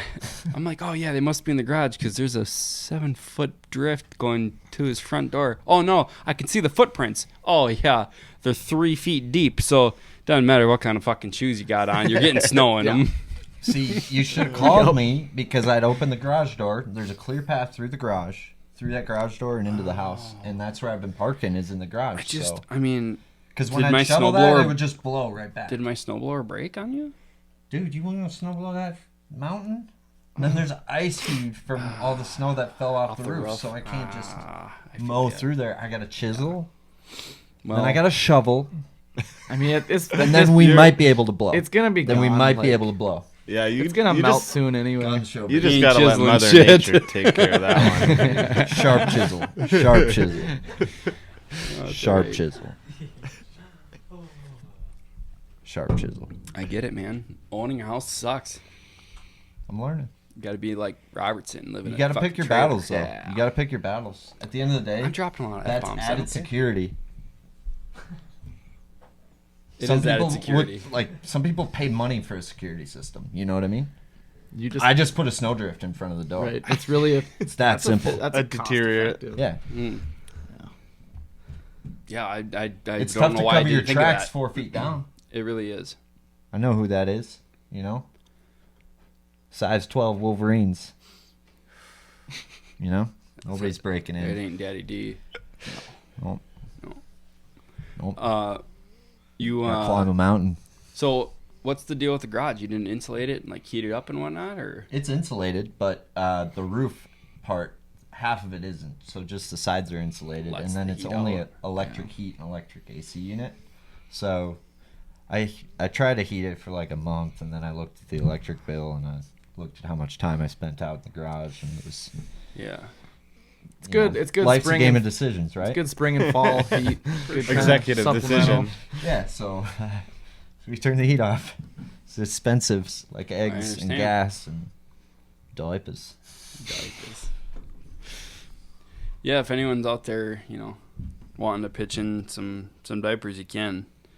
Size 1s and 2s. I'll take them. I mean, I'll still accept them as gifts, but Or they could For just now, buy we're good. rods and you could buy your own fucking diapers. there's that too. That'd be more fun. Yeah. Yeah. I'll build whatever. I'll build whatever for you. And then I'll make sure that you know that I went and bought diapers with the proceeds. Yeah, dude. So you've been like fucking crushing the rod business. Like It's now, picking up. How many rods do you typically feel like you have to build a day? Like this is after a long day at tramp stamps. Like Yeah, I usually get home at about 5:30-ish. And then, I mean, there's a few things I do before I get to building rods, and it's usually about 9 o'clock. And at 9 o'clock, I epoxy anywhere from 4 to 6 rods, almost a day. About 20 rods a week, 25 rods a week. You're a busy man. I'm usually up till about 1:30, 2 o'clock, What time are you up in the morning? 5:36. He's an animal. Yeah. Okay, isn't it? I usually am tattooing by 7 o'clock at the studio. No later than 8. Monday through Friday. that's Miserable. it doesn't seem mathematically possible to me. It's like 4 hours of sleep. Yeah. Damn, dude. I'll tell you what, though. Plus being a dad. Dude, yeah. Plus That's dad. why you wait till 9 o'clock to do it. So, like, you'd have Oh, dad time sure. from, like, Yeah. 5 to 9. You get 4 hours a night to, like, do whatever. I mean, I get home and I work out with Grayson, or we go on, like, a walk or a jog or do stuff. We work out together. I'm getting a goddamn vasectomy after that. My God. Why? Dude, that's no time. That Me? is impressive. Like, it's out of respect. Like, I'm just So, saying that is I think like you're looking that at it is wrong. no. I'm fucking around. Like, Yeah. I'm joking, right? But the So no vasectomy. No, we're trying for a fourth. considering still, no, dude, and that's a fourth. Well, there needs fourth? to be more hands building rods. That's true, dude. That's true. That's Cheap one labor. extra dishwasher. That's cheap You, labor. you have to keep in mind that I my only wife. have one dishwasher. Right? I only have one. Yeah, That's smart. I didn't even think about that. Danny builds rods. Make me rethink this vasectomy thing. If it comes with you get dishwashers. somebody to go tackle Yeah. that snowdrift for you. Too. Yeah, no, freaking $400,000 dishwasher right there. You don't Hey, have to don't pay play 'em. hockey and ride horses. You just feed them. That's what you get. You get your food. Don't make them fetch their own food. Make them work for something. Make 'em be these kids hunters are and these kids are gatherers. soft nowadays. Yeah. Oh, trust me, I'm not easy on them. No, You No, get a little I old had school a- parenting action. I Little had wooden to. spoon. I had to before I Farm came kids. here. They're farm kids, homegrown. Yeah. Yeah. There were some life lessons learned before I had to depart on my way here. Already had a little bit of a. Can we The get talk. Can we You get a gotta have a rehearsal? talk. I hate Can we it. get a let's, rehearsal? Let's fuck.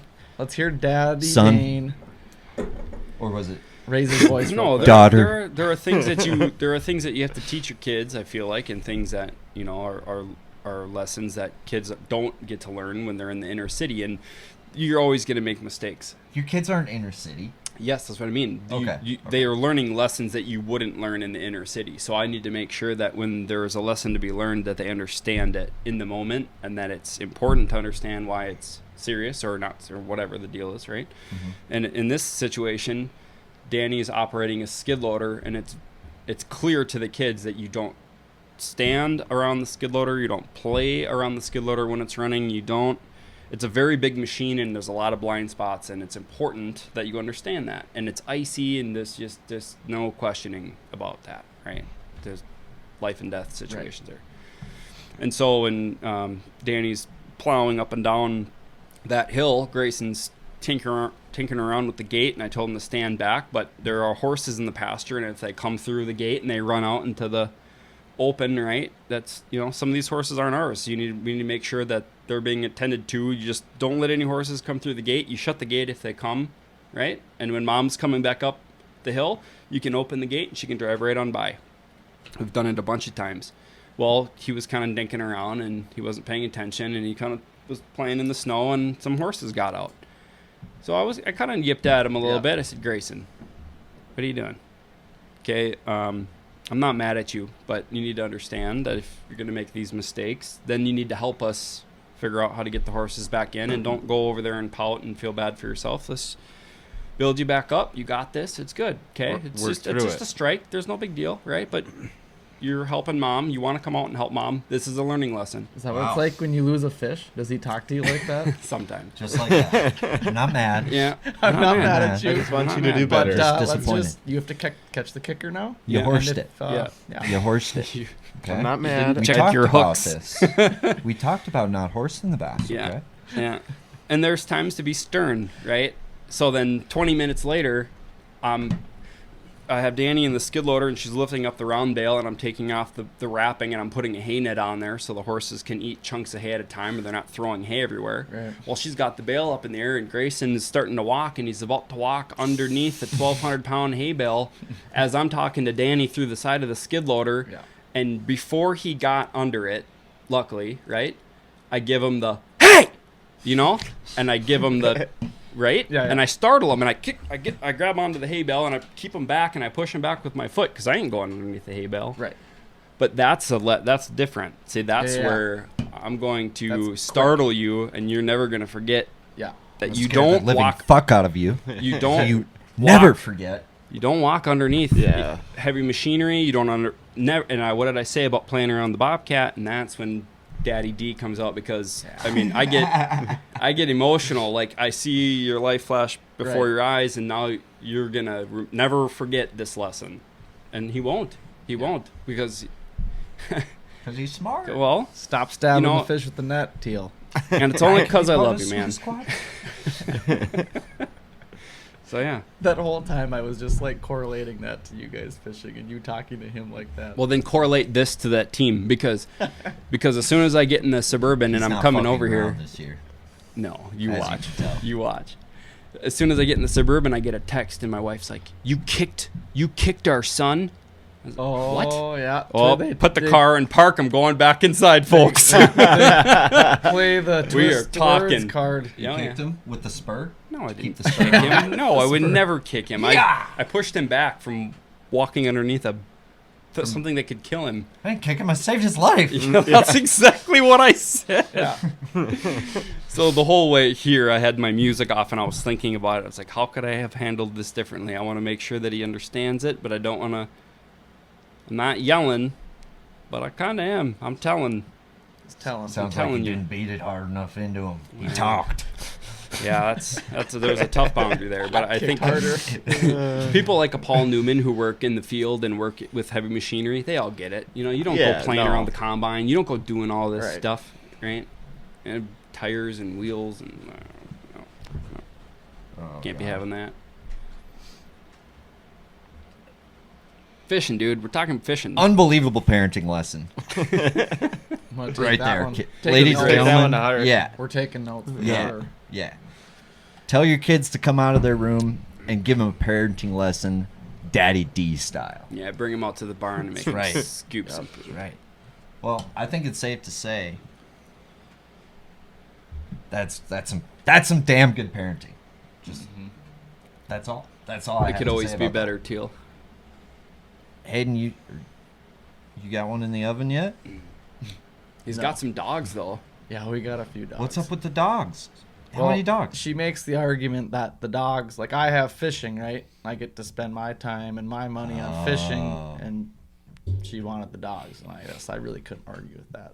So for every Vocelka rod that you get, she gets a dog. That doesn't totally seem Dog like toys, a maybe. realistic trade-off. Dog toys for the dog. There you go. Okay. Yeah. Yeah. Yeah, $300 dog toys. not that I know of. You get her. Get the Chapman feeder going. Yeah, we do have one of those. A Furbo. You do? Yeah. The That's Furbo. What Okay, is, so, it just feeds it at yeah. a certain time or something? Yeah, or Fishermen what? need to know what the fuck this is because this allows you to fish Yeah. and Keep an eye on your dog or cat. allow your dog or cat not to starve. So what's it called? Yeah. It's a a Furbo. a furbo. So like it's this little camera that has it like pivots. You can pivot it on like a remote on your phone, like Yep. a right arrow, left arrow. Yep. And then there's a treat button you can press. Yeah, And yeah, you press yeah. this treat button and it makes like a little like cat toys type sound, like a little mouse sound kind of. Yep. And then it like has like a little paddle like that just flicks a treat out in the middle of the room. Yeah. Chapman was showing us. Yeah. Chapman's It's always feeding hilarious. his cat on it. It's Yeah, awesome. I think there's a button you can like call, like it'll make a sound that they'll come into that room, especially cats. Yeah. And then you flick the little Flick the treat out treat into the out. middle of the room, and then you go get it. So dogs. Back to the dogs. Yeah. How many dogs? 2. 2. That's not that many. You have like 12 dogs, Dave. Yeah, come on, what's going on here? 2 Taking dogs. shots at me about Talking having dogs. a You got pair. 12? Don't compare. Those would both fit on the arc. not the dude. same. Like They're both fit on what? the arc. Arc. Like Noah's Ark. yeah.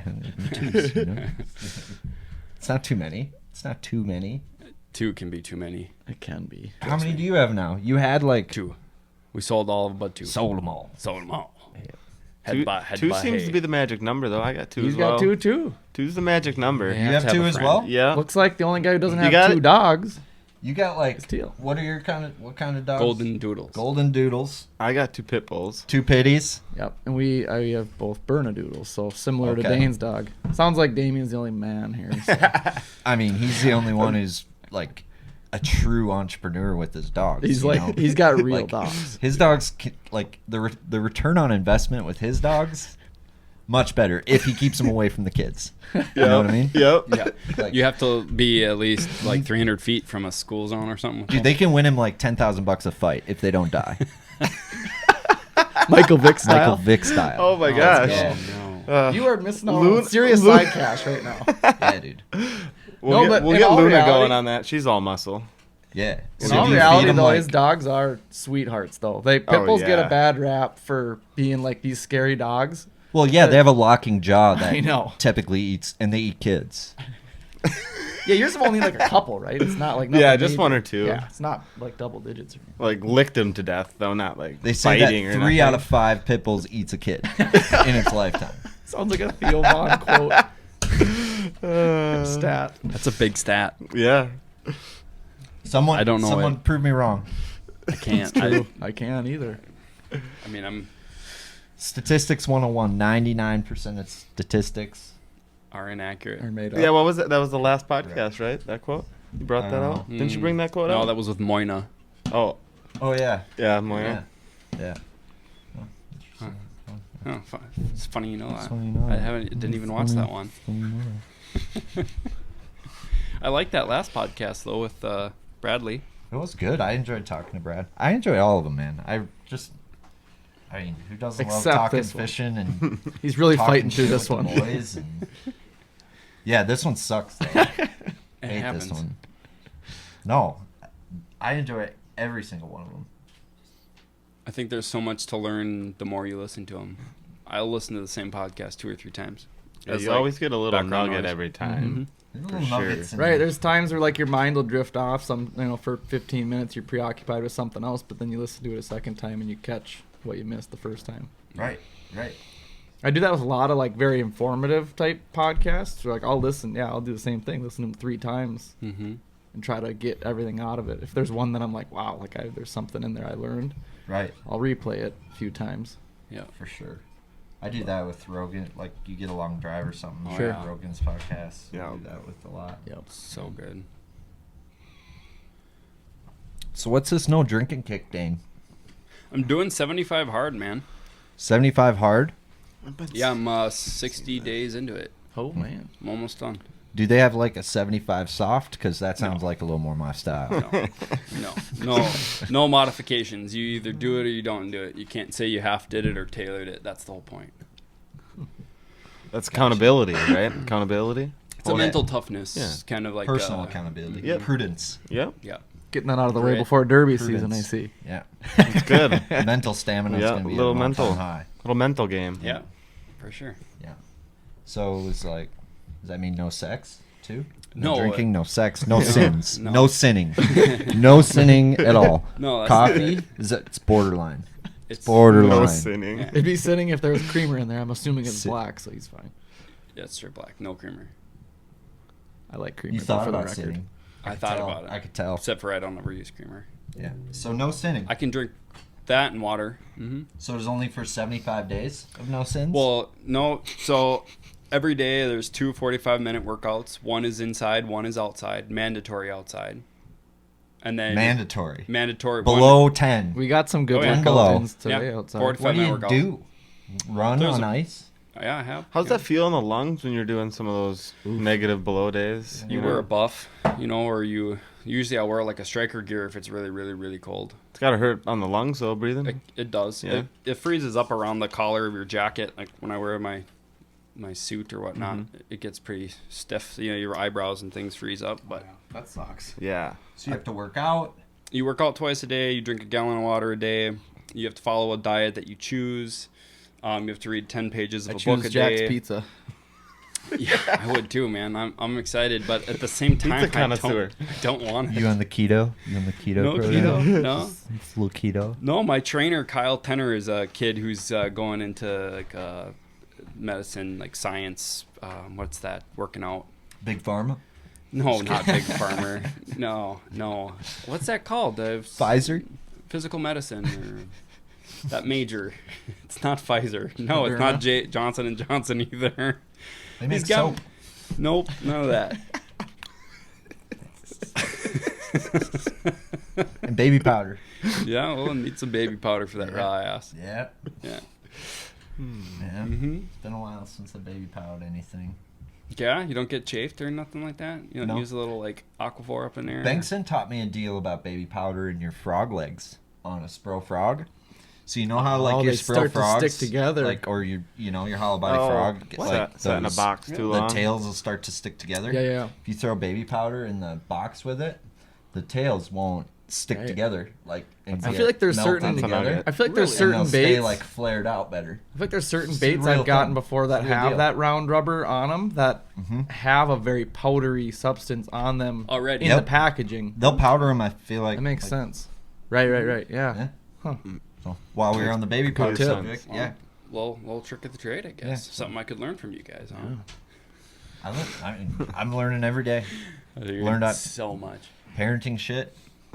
Oh, Yeah. don't use me as an example.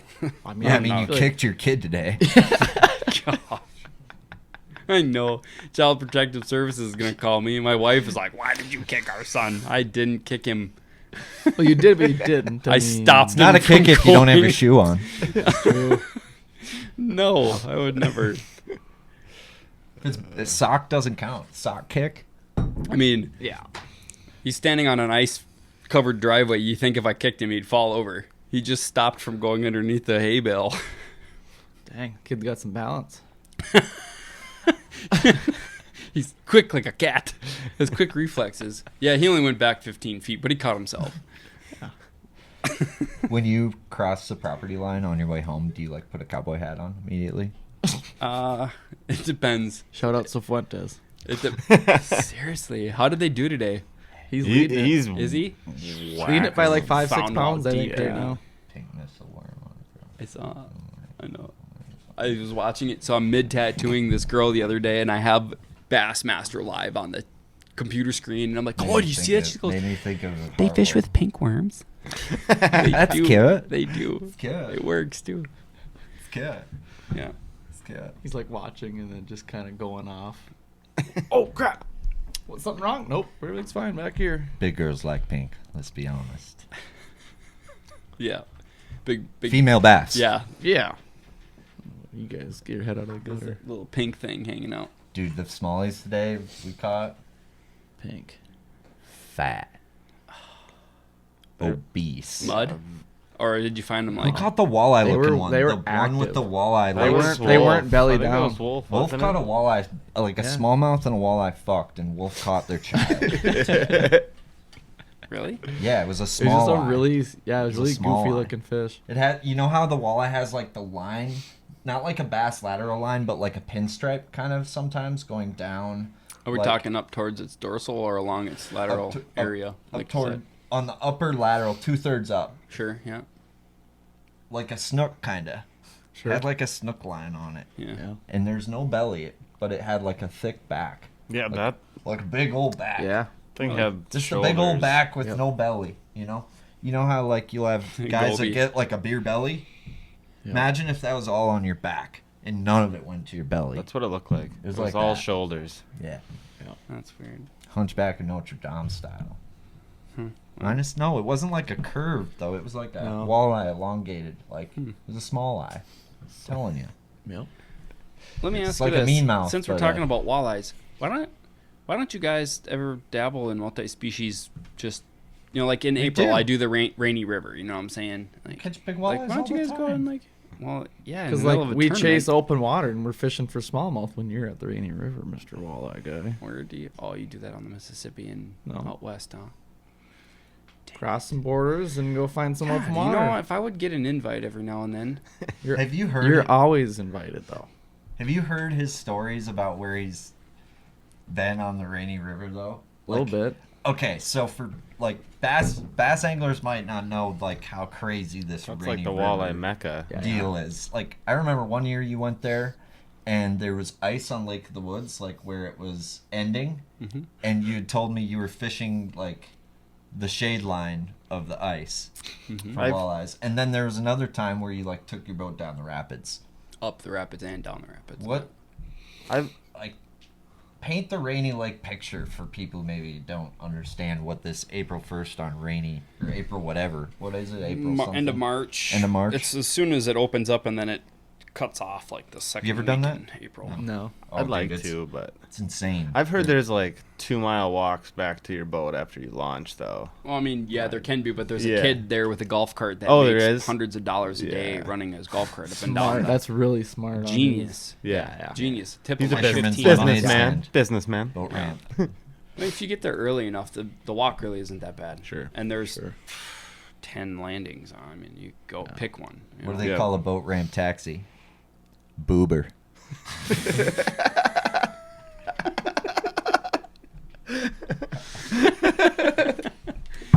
Well, it's not wrong, I guess. You can bind them. Sorry, I interrupted you. Carry on. No, it's good.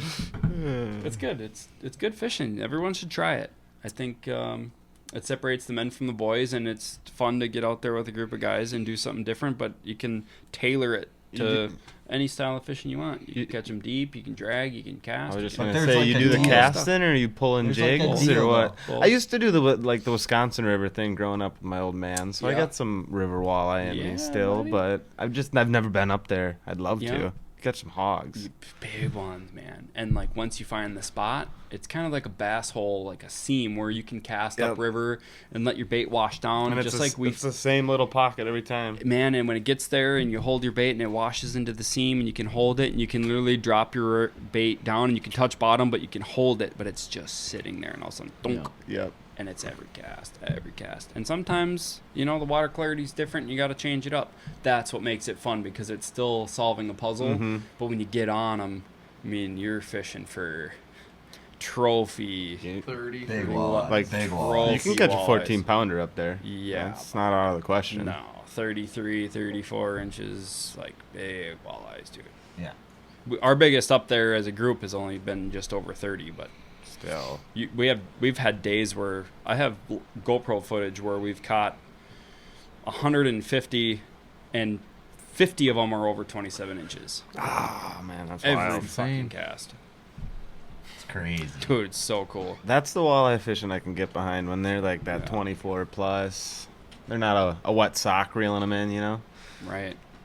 Oh, and they just big Mhm. head shakes and they're dogging and they peel drag and they come up and they tease you with a big fanned out tail. 'cause the water is kind of tannic looking. They do that Like, little oh my side God. roll, and you see their belly, and you're like, Yeah, well, and then this last year, I caught a 63-inch sturgeon on my hair rod. Oof. how long do you fight that thing? It was like 50 minutes. Got me a dinosaur. Dude, well, I'm in my bass boat, and there was 4 of us in the bass boat, and I wanted to drag something outside of where everyone else is dragging behind me. So I'm like, oh, I'll just use my 8-foot Slink that rod. out there. Oh, I'll just drag it and lift it and drop it and just touch bottom. Killer. Yeah, no, this time it was a sturgeon. Crappie killer. And that's all we can say about that. We'll leave it at that. If you know, you know. I don't know anything about this crappie killer thing. YouTube it. We'll tell you off the record. All right. I can hear giggles over here. You guys know? We were talking, Cole. We were talking about the sturgeon you caught. Big, 63 inch. 63 inches. 63 inch sturgeon. I'm like crappie killer. I don't even know why it's funny, but it's funny because you guys are laughing. Oh, It's you're gonna funny. laugh so much harder It's a when you. guaranteed chuckle for you. Yeah. Good knee slapper. So no walleye fishing for you guys. You're just like, yeah, no, fuck that, fuck crappies. I mean, we dabble with it through the ice, but that's about all I can stand of it. So.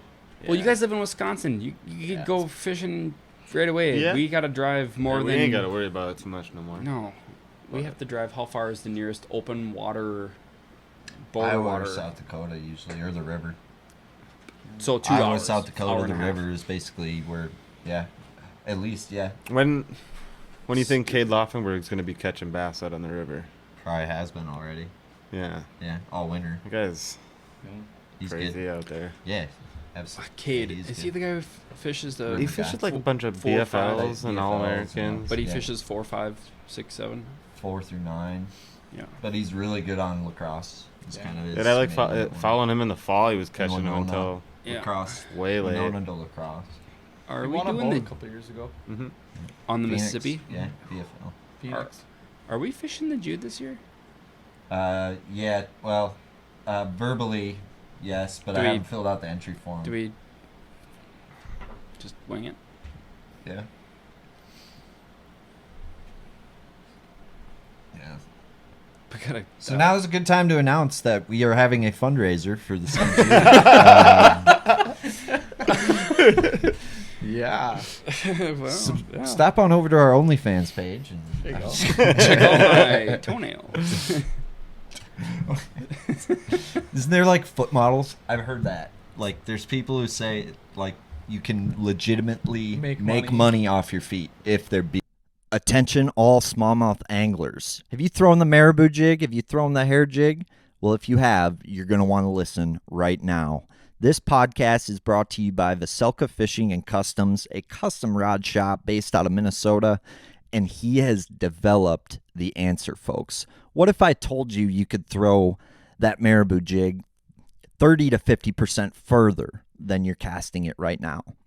Well, Dane, Mr. Vocelka himself, has developed the answer. It's a custom 8-foot hair jig rod developed on a steelhead fly blank. He's put custom fly guides on this, so you're really going to be able to outcast the competition, catch more smallmouth. They aren't going to see you. What more do you need? Here's what I need you to do right now. Visit VocelkaFishing.com. That's VOCELKA fishing.com. This is the 8-foot hair jig rod, but this guy can build you anything you want. If you can dream it, he can do it. This episode is brought to you by just north of Memphis Barbecue. This is World Champion Barbecue. If you smoke meat and you don't like good barbecue, I do not know what to tell you right now besides you need to try some of this stuff. They've got their rub. They've got their sauces right on their website. They've got their famous dry rub award-winning seasoning that you can put on ribs, brisket, pulled pork, chicken, wings, anything you like to put on the smoker, on the oven, on the grill, any meat you like to cook, you need some of this dry rub seasoning in your life. But don't forget the sauce, because that's award-winning world champion sauce here. No matter what flavor you like, they've got 3 different sauces, and they are all good. You can drink them straight out the bottle. We've got Sweet Christie's for all you sweet-loving barbecue folk. We've got Christie's Mischief for all you spicy bass anglers out there. And then we've got Christie's Gold. And they'll sell all three of them in a combo. But you need to go to their website right now. It's jnomemphis.com. That's jnomemphis.com. Dry rub, sauce, barbecue. Let's go! Beautiful. Well, you were mentioning talking Mitch about Zimmerman was telling me this. Foot finder or something? Yeah. Gotta be something like that. I don't know, but That's my third photo Yeah, shoot he on doesn't Sunday know. tomorrow. You also have a foot shoot. Nice. Yeah. Do you have a tatted ass foot for it? Or No. do you tat your foot? No. Maybe that's what I'll have you tat. A foot. No, that's we're gonna that's do terrible. a gotta be podcast. painful, right? Wally's There ain't much Wally's skin there. That's tattooing all me. bone. Nice. We're fishermen. Why would you do that? Have you seen his feet and your feet Yeah, after man. like the first day Yeah. of sun in May? Yeah. Or You're the same February way. in Florida. R.I.P. to my legs and feet. That was so.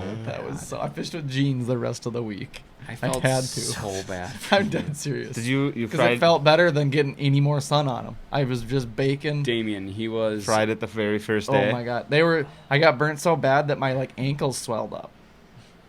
He looked his Dead whole serious. Like his ankles looked like your hands on Sturgeon Bay when you caught that 7 1/4. Blistered. Blistered. Raw, like weeping wounds. bad news. Like, bud, Ouch. gotta put some gloves on, homie. And his feet looked like that to his knees. Yeah, it was bad. And we were Yeah, staying like- in this bitch in Airbnb. That place was sick, but you could only have 2 people. More than 2 Only. people, Yeah. no dice. But Yeah. it was perfect for just you and I. Yeah, and you were fucking toast. We were just going through bottles of aloe vera, just It's like, bro. lathered. Drinking it. Every 10 minutes, it's like, all right, reapply. Gotta let that absorb in there. But I got a weird one. This is like going completely opposite of heat. But like, did you guys see that viral Instagram reel or whatever that had your boat in it? Your boat in it? yeah. Yeah. With It's the so many people with the send that to waves me. coming over the bow and freezing. Yeah, and the the trolling water- motor and the deck is an ice rink. And the water is sloshing in the cockpit. because the Yep. drains froze. Yep. Yeah. Yeah, bud. Like, now would be a good time to tell the world that, Hayden, you're freaking nuts, and you've probably broken more miles of ice than most people in a bass boat. World's bass boat icebreaker champion. He What knows do they call what's- the superior ones? The Icebreakers. ice. Yeah. They call them icebreakers. They call 'em icebreakers. I should apply for a side job there, probably. Honestly, yeah. I have my own boat. 6 years of experience on the resume. Yeah. The thing is, though, people are really crazy about, like, oh my God, you do, but like, it doesn't do anything to the fiber. Like, I'm not really stupid about it where I'm going through like 5 inches of ice. No, like, I'm going through like, skim to maybe inch and a half. He's only going like 70. Jeez. Right. But I mean, really, you're not like, you look at the boat, you wipe it down on a nice sunny day, and like, you can't see anything. So like, for the people, they're like, oh, it's so stupid. Like, But it 'Kay. sounds. it sounds Yeah, awful. It sounds awful. It's not as bad. Especially when you get that skim stuff. The 'cause it's skim just sounds worse. Tinking Yeah, and then it's on top of it. Yeah, it sounds like your hull cracked. Right. So, It's Yeah. bad, dude. It's like Did you- cringy. but The one time. I haven't done as much as him. But No, he had his trolling motor. Well, the first time we ever had the trolling motor frozen down, yeah. I think was in that boat Oh yeah. Yep. when we. But I don't know Did if you- it froze down the first time when we went out there or. Yep. I think it was. Yeah, you and I were out there. We were Did you- whamming smallies on football jigs and taking, a steady.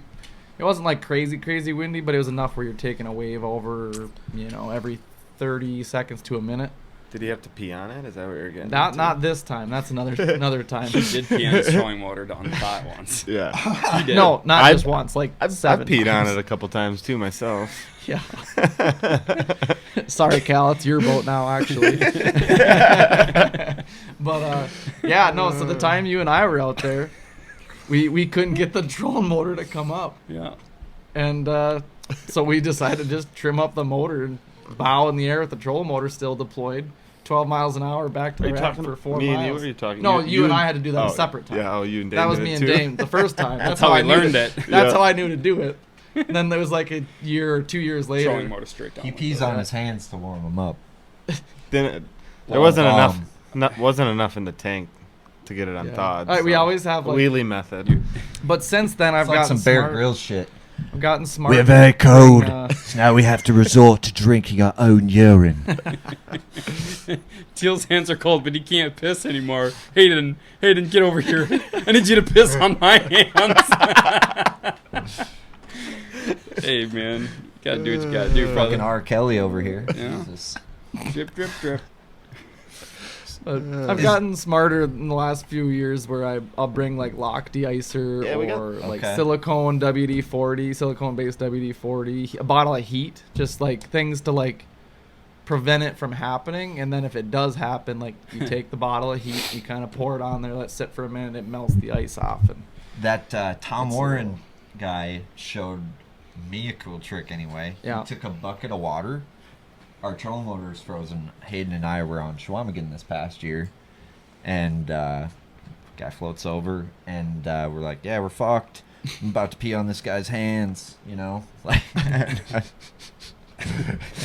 and he's like, no, I got a trick. He grabs like a coffee can, starts his engine up, Yep.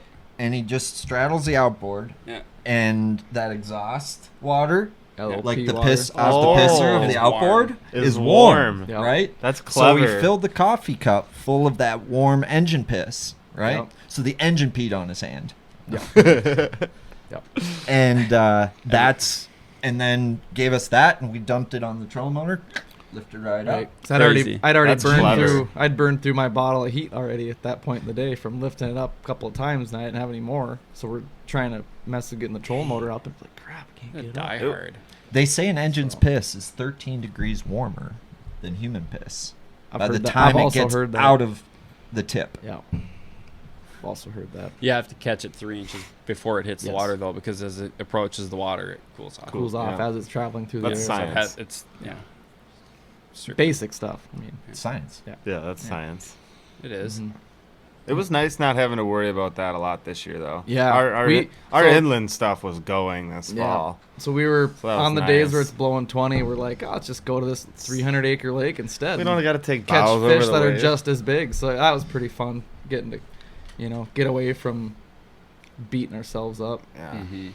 Surprised there's not That's good. enlarged attachments for like pissers on an outboard. You know how like they sell like the balls that hang off of like big jacked big up dump trucks. jack. Yeah. Like they sell the nutsack that like is on the back of the jacked up It's trucks. genius. Like why Oh, yeah. don't they just sell like just a fucking hammer, right?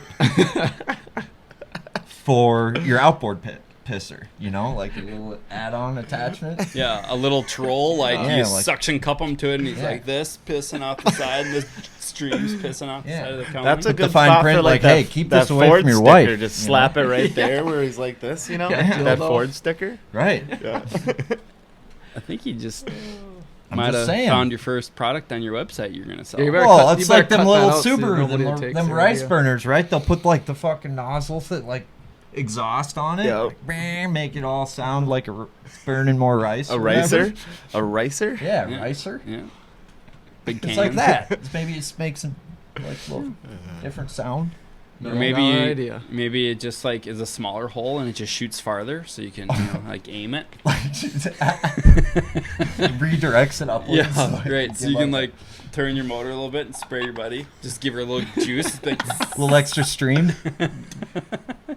Pressure increase. Well, nobody likes to ridiculous. look. It's honestly, it's for your neck. You gotta make sure it's pissing water. Yeah, And yeah. you gotta like look back and down and Right. kink your neck, so you fucking, you give it like a 3/4 chub. yeah. Yeah, or like You, when it's you attach like right. 3/4 chub and it's like you Yep. just look to the left. Fucking good. Get your motor rocking a semi, and then it's know. peeing. It's You know. peeing. Because I mean, it's when it's You guys are 10 gonna wish degrees, you had that on the river after you idle through the wrong backwater When I on the was way just out from gonna wherever say, the fuck. When it's 10 You're gonna degrees wish you had a outside, 3/4 chub and we're hanging out off the fishing, back of your pisser because and your the neck's keyhole gonna hurt from your freezes. live scope and Yep. that. you know, And you're waiting for it to start right, peeing. you're like, Yeah. okay, usually he's peeing by now. Okay. Maybe if I just Wait, goose wait, it wait. real quick. Yeah, you it'll try just that. Blow and it free. It's like, Yeah, and then the alarm goes off. then the alarm Alright. goes off. Classic. Romp on it real quick. Back, Let it cool back to down. normal. That's the worst. I hate that. There's so many things on a boat that you have to make Choked sure are out working lakes. right. Gal, Choked out lakes. Yeah. Well, part of the Dude, deal, man. Pelican and Ore was that way. Mm-hmm. To Fucking Big Stone was that way, son.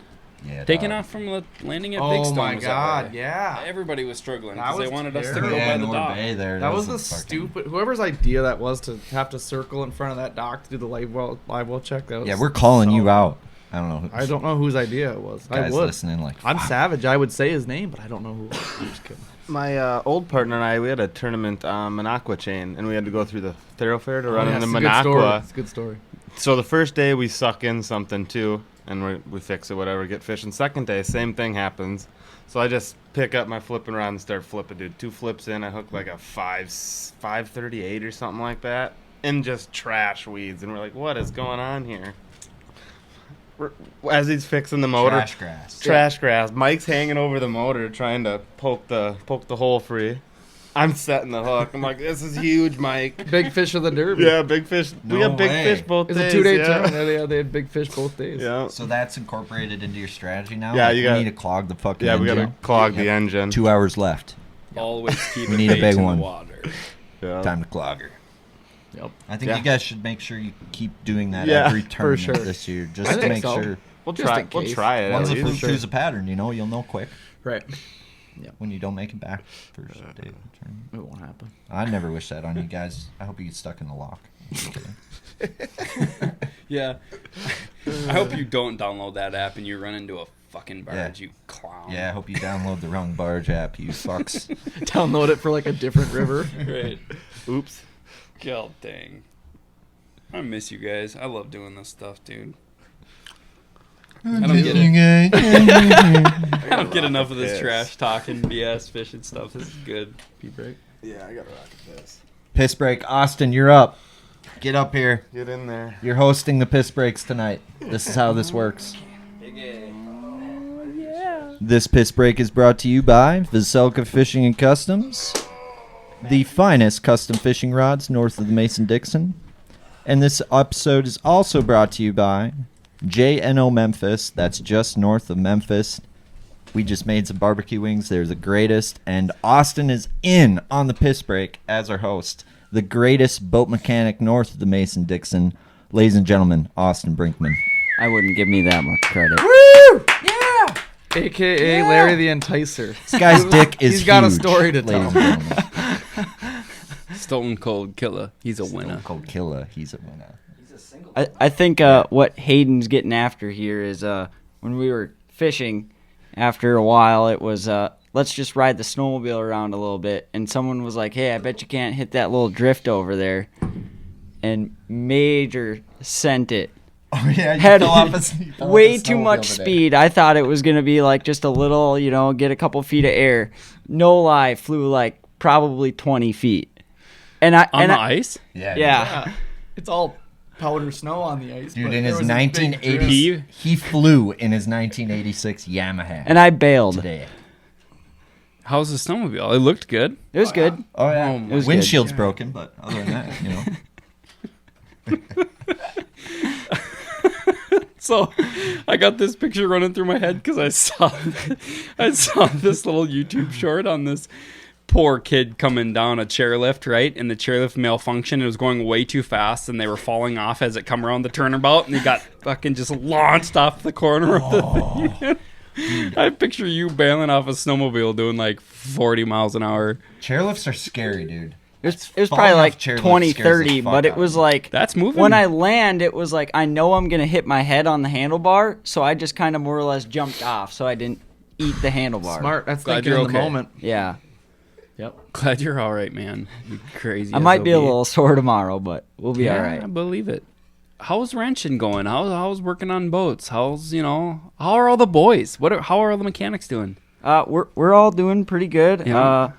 Wrenching gets a little bit slower this time of year, but we're already getting to the point. No, just everything just takes longer because it's frozen Sure. and cold. You bring a boat in and you got to be kind of strategic about what you work on when. Yeah. So you can have a boat in the shop and it can warm up, or like you want to try and get something done before you go to lunch or leave for the day, so you can get something in before you leave for the day and it's warm for you to work on the next morning. But no, not too bad otherwise. Dude, Staying busy. They won their snowcross race that he ran to, and Aren't you he out there fixed the winning sled. wrenching made it with go Jeff? fast. No, so I did that for 3 winters, and then kind of had some life-changing stuff, we'll say, so then I kind of quit doing that.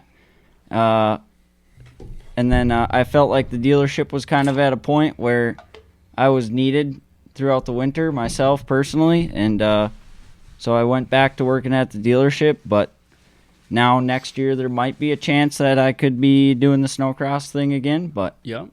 yeah. How was it? Was it fun? All the excitement and traveling and all that stuff, like good for the soul, good change of pace.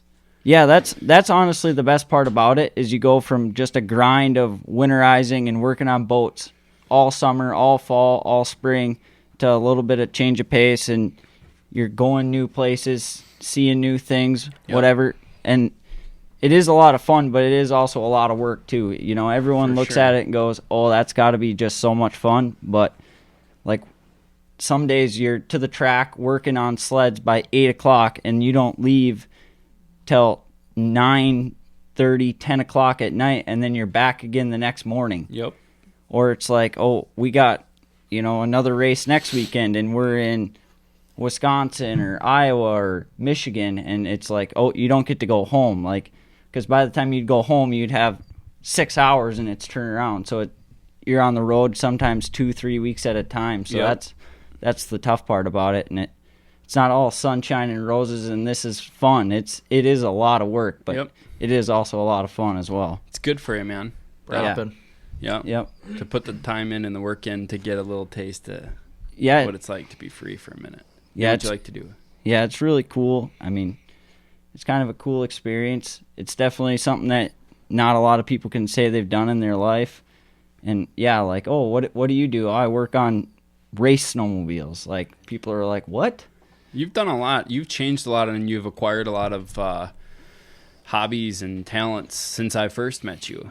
Yeah. Like, you've become, I mean, even just in angling alone, fishing, and all of a sudden, like, getting hooked and fishing with Taylor and fishing with other guys at the shop. And Yeah. like, Yeah, I feel super fortunate. Like, I've learned from no one that's bad at fishing. I mean, some of my first fishing experiences, like outside of fishing with my dad or with Teal, who's super good fisherman, Taylor, JP, today fishing with Hayden and Damien. Yeah. And I feel super blessed. I haven't really been like hardcore into fishing, but I feel like I learn rather quickly, and it's super awesome to have learned from all the people that I've learned from. Mm-hmm. And I mean, I don't get into the tournament fishing and stuff like you guys do. It's just, I guess it's not my thing, and maybe I don't have the time, or maybe I don't make the time for it. But you fish I league just, and shit though. Yeah, I fish a league, but I mean, I just enjoy getting out. Yeah, man, you get to enjoy the successes of putting the time in and like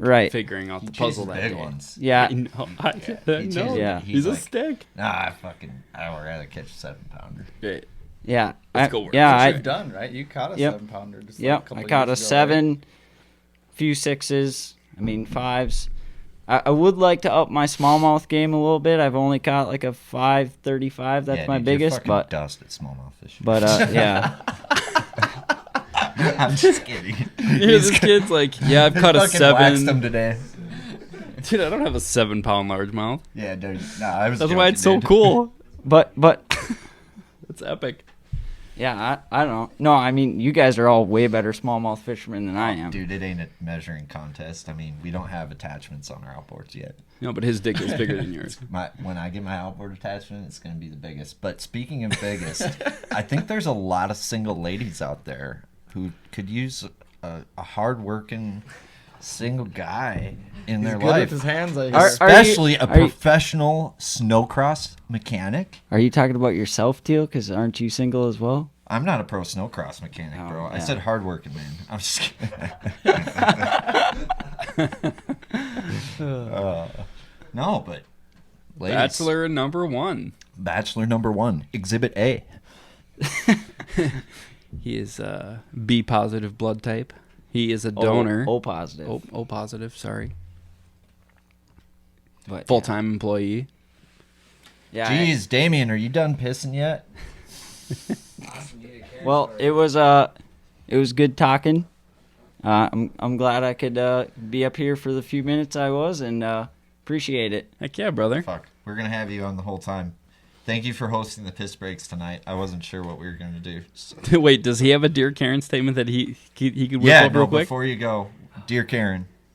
You have to have a Karen moment. You kind of put me on the spot here. Yeah, dude, I hate being put on the I spot. know. like I that. still like you told me, but like this just got. Oh, come on. CNN Okay, in here, real let me life, ask you and this. that's Hey, not what we're about. Have you ever been to a lake where another boat's pulled up on you or cursed you out or yelled at you for... It's normally just the pontoon people. Oh, that's a great Karen moment. Dear Karen driving the... Dear Karen, Bennington. driving whatever pontoon you're driving, it's not necessary to drive 5 feet in front of me and drive over my fishing line. Not cool. Amen. That's right, Karen. Bitch.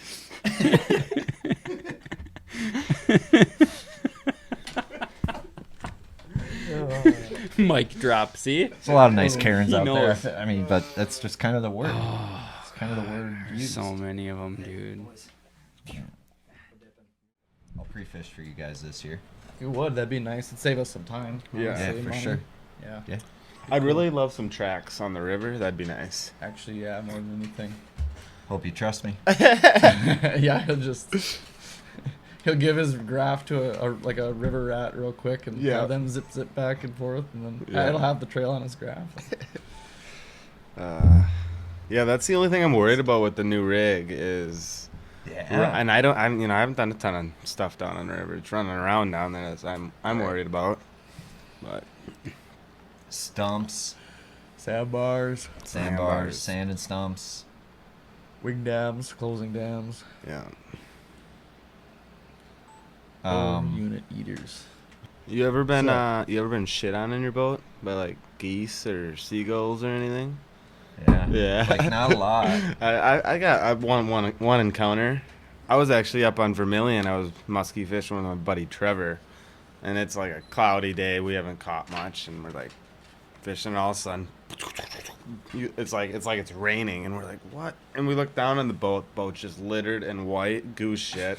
And we look up, and these geese are like 500 yards that way. They're already gone, almost out of sight. They were so far up there.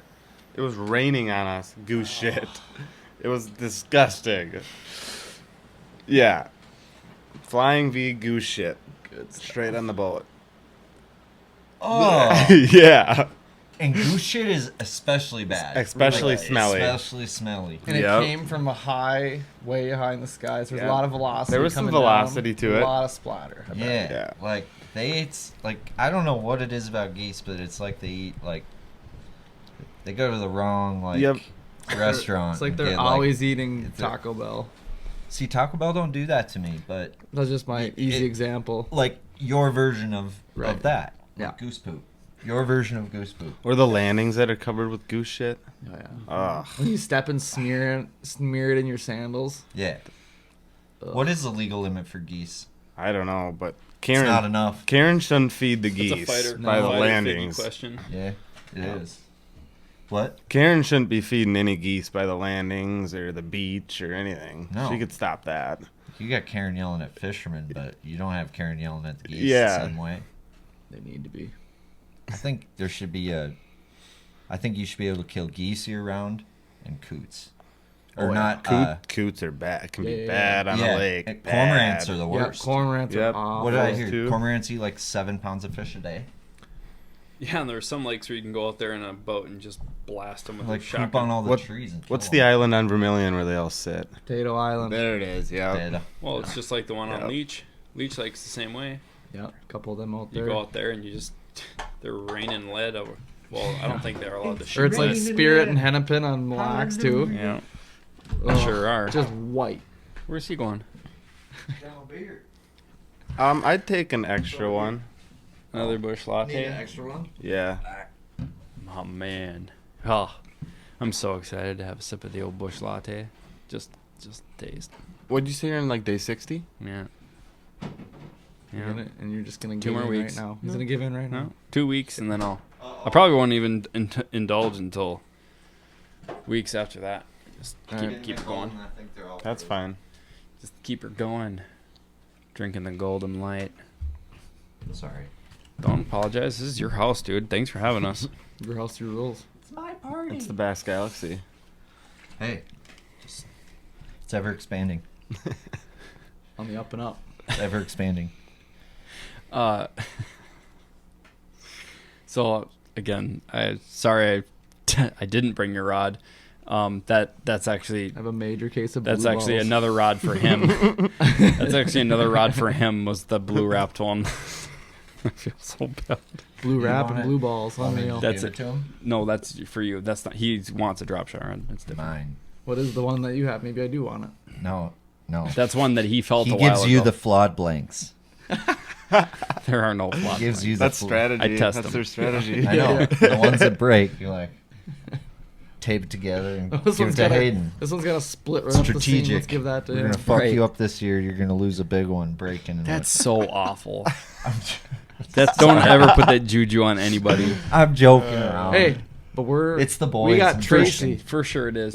It's just like when he called me, so I sold him our boat, right? Yes. And then The he boat's calls good luck. me You like guys don't have the power of Tracy. Yeah, we anymore, are though. fishing out of he Tracy. fucking calls me like 10 minutes after we You're gonna cross need all of paths. it.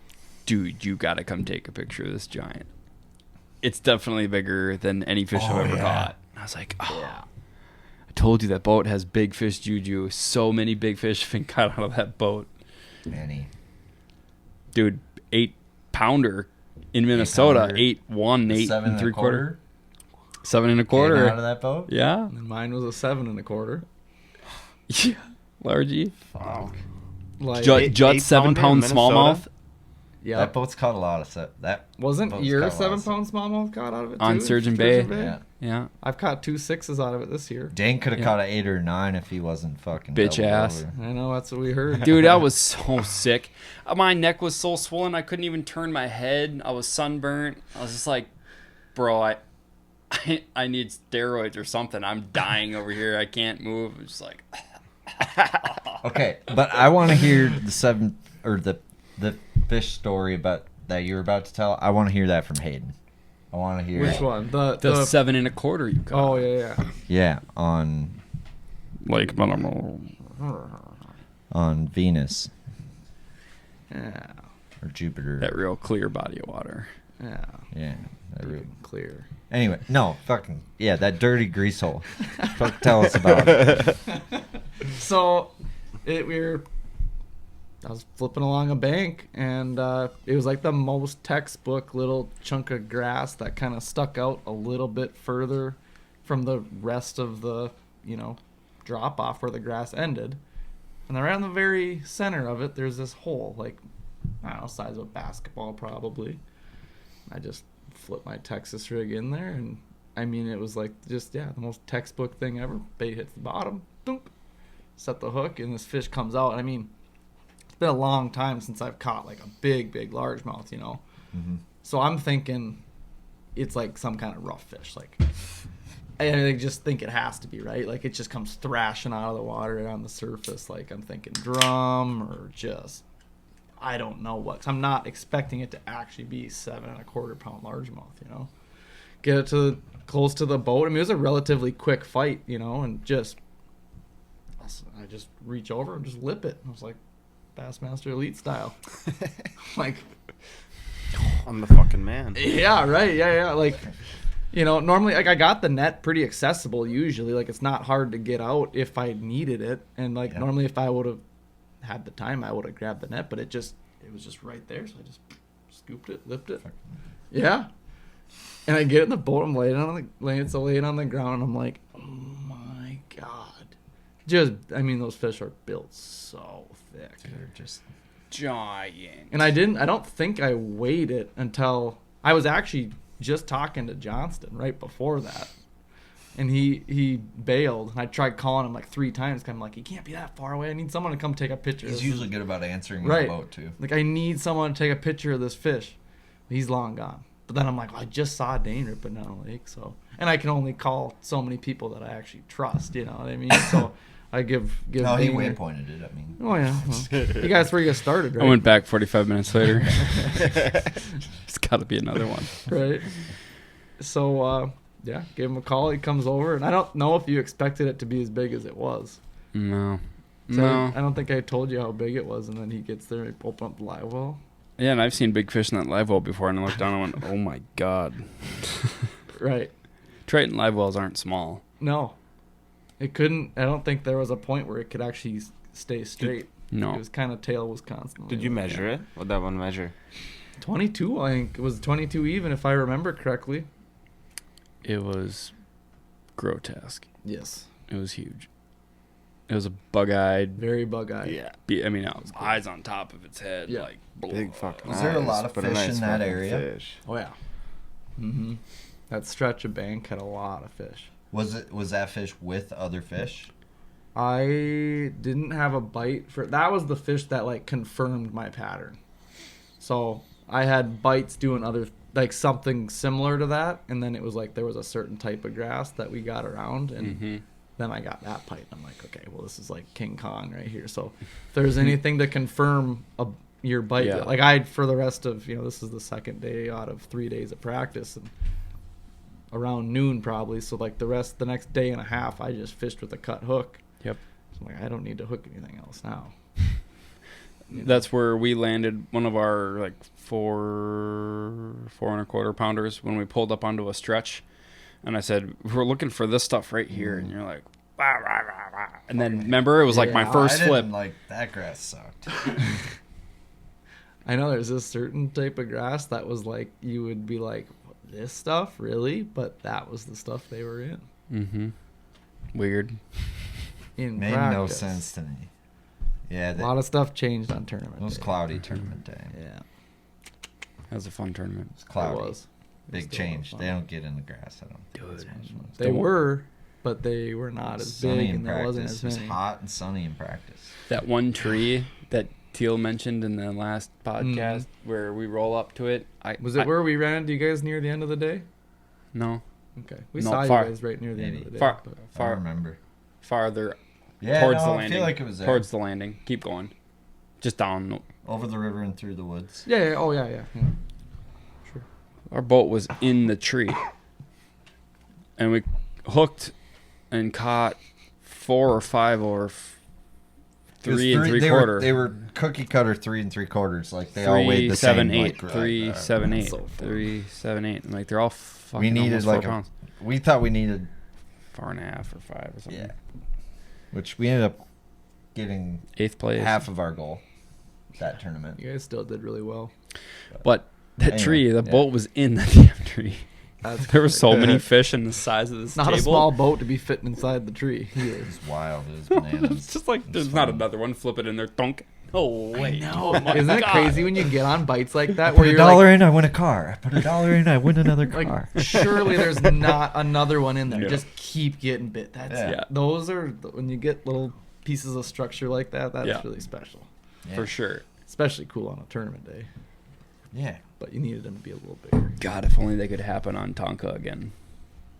We were just like R.I.P. donk, donk, donk, donk, donk. You ever fish Tonka, Damien? I've never been to Tonka. Don't go. Bless your soul. Yeah. You've been tainted Stay by. at Tonka You haven't version. been tainted by the devil then yet. No. Bunch of whiners. I I'm guess not whining. I'm just playing. I've been partying there, I guess. That's about Been a it. big Does that island. count? Sure. Yeah. Yeah. So you might as well be doing it Yeah. there, from my experience anyways. There's some stuff to look You've at had a there. little different experience out there. You've than had good days out there. You've had awesome days out there. a couple, but it's not like that the last 3 years. So No, that's changed. back to Hayden. I wanna talk personal now. I plead the fifth. No. Like you guys as a team working together, is there like, do you guys fish similar but different? Like, is Yes. there like, Yeah. okay, so ideally, if you're fishing together and one of you's doing one thing, another one's doing the other thing, what does that look like? And what's your ideal 1-2 punch? I'm probably the D2. drop shot guy. Mm-hmm. First off, I'm probably the drop shot guy. I'm And he's throwing a swimmer or something up front? Or Yeah, or Ned, Ned. or something. You know, I mean, just For- in like for what we one do a lot, we scenario. haven't- There's lots of things we talk about all the time where we're we do we like to do a lot of the same types of things, but we have our own Little little nuances twist that on we it. do. Yep. We always pick up on it. We talk about those kinds of things all the time where it's like, oh, it's funny how we both like to. I don't have an exact example at the moment, but we both like to do this or fish this bait, but we're doing it pretty differently a lot of times. Yeah. Just little twists on things. Sure. Right. Sure. Very, very similar, but little twists that Right. make it different, Does like one of you throw a football jig versus a tube more or anything? Say he probably throws a I jig th- more than I throw a Yeah. jig. I throw more tube more than he. And does. I drop used shot, I used to tube, not be Ned, the jig guy. Swimmer. Right. Yeah, he's the swimmer guy I do for love sure. me. Do love me. 100% you're the swimmer. 100%, and that's growing on me. Yeah. Yeah. Swimmer baby. Yeah, you like a swimmer. Oh, dude. He's such a line Nazi. Yeah, He- dude, he's a Line just Nazi, dude. He's a tackle Nazi. He's a He's a Nazi. tackle Nazi. Anything Hayden can control, he's gonna try to control. Yeah, if Yeah. Hayden ever grows facial hair, it's gonna be just one of these right here. Just Tackle Nazi. keep it tight, High and keep tight. it floral, Yeah. keep it clean. Yeah, there's just. Komm mit den Boosterstuhle. But I'm like that because Du hast He mich. does. That's all the There's- German I know. But there's things that are really Tackle Nazi. mental, like in your head, like very, like if I know there's something slightly compromised, even to the point where it's like I know it's not gonna make a difference on like I'm not gonna break off on a fish because you just see like a light spot maybe in your line, but I'm gonna fish differently if I don't cut that off and redo it or. how many You know, different like- knots do you tie? I mean, really only 2 because I'd like to do. 2, 3. 3. I mean, my braid to leader knots, FG knot, and only an FG knot. FG your die. Yeah. And then my line, like my fluoro to the line knot. I can't tell you the exact name of it. Oh, right. No, it's like Called the Hayden Anderson. The shark. no, it's the yeah, shark knot. I mean, it think might that's be what the shark Zona knot calls or it. Is so- the shark knot. It's similar to, but I think I've seen swindle videos of him tying the yeah. same knot. San It's- Diego Jam well, but knot. literally, so Yeah, it's everybody got the knows, 3 tag. everybody's- The 3 tag in? Yeah, Yeah. So San everybody- Diego Jam. Is that what it is? I think so. But listen here, so I can describe it pretty easy. Like everybody East knows Mediterranean Jam. everybody knows the fisherman knot. Where you just go through the line, the loop, and you Twist wrap it 6-7 7 times. times. You go back through the loop. Well, I just do the exact same thing, but doubled over. Loop, swoop, and pull. Yeah, it's got the 3 tag Exactly. ends. Yeah, it's a bit. His but bunny there- ears, There's whichever 2 you different knots prefer. though that have 3 Oh. tag ends because there's like a Why would you want more tag ends on the front of your? stronger. You got. Because You gotta one of think them of it. Here's, more Here's your appendages. hook. You got two lines holding tag it. end challenge. You can't move it There's as more much. water. You got one line. Yeah, It moves. sure, but you have 3 tag ends, so don't you have more opportunity of The one's a catching buffer. weeds and drag and like a slime? gas The Gasket or a washer. the one is still only one that goes forward. The other 2 are like Oh, okay. aerodynamically with Sure. the bait, so it doesn't make. You want to give the fish a chance, so you cut the knot in half. The idea behind it, I think. You don't wet it down It's and like then a you barbless cinch. hook. Yeah, real tight. Yep. I think dry. the idea behind it is that like the third, what makes the third tag end is actually just a piece of line that's like in the knot. That's Yep. kind of your like shock absorber, kind of like. It's like to a help- washer or a gasket or a Yeah, buffer. buffer. exactly. Yeah. Yeah, like a Kind condom. of absorb. Oh. So how many knots do you tie? Polymer and the modified Albright Mhm. is pretty much my These are 2 good, like go-tos. Plan B knots, I don't know if I just don't set the hook hard enough. Like, because, Right. I mean, let's be honest, I got thunder and lightning here, but I hold back a little bit. Yeah. Oh yeah. Same here. So, yeah, I hear about guys breaking a polymer, and I don't Right. break polymer portion of Well, my knot. if you I don't- tie a good knot, then I you don't shouldn't break a have problem. polymer either. If you wet it down and cinch Yeah. the tag end, I don't have an issue. Yeah. No problems. But, But I even. but I also have- change my line more than most people do. Sure, You sure. should probably attest to that. Mhm. I change my line if I'm not confident in it. Yeah. Or change it. It's got to be like. I gotta be confident. There's in it. guys that are not worried about if it's 14 or 16 or if it's 16 or 18, and I'm like, it's got to be what I want. If it's not what I want, I'm swapping out to the pound Damien test said line 3 that I- knots. I'm curious. So I tie what a 3 I knots tie do a you- fisherman knot when I get to a pretty light line. fisherman knot. Just the twist, put it through. Like probably the first lot, not yet. yeah, the first knot. Just when you get the light line, that's what I tie. Yeah. I guess it don't break as easy. You know, you're not like a polymer. You try to tie it with like 4 or 5 pound line. Well, yeah. Cinch yeah, it down and you yeah, break Right. it. So you can cinch it light, and that hook can still move a little bit. for sure. That Right. makes sense.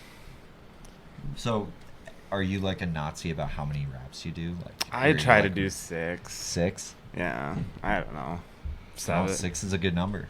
I feel like the heavier the It's line, devil's number. you got to do a little less, but 6 times 3 times 6, 6, 6.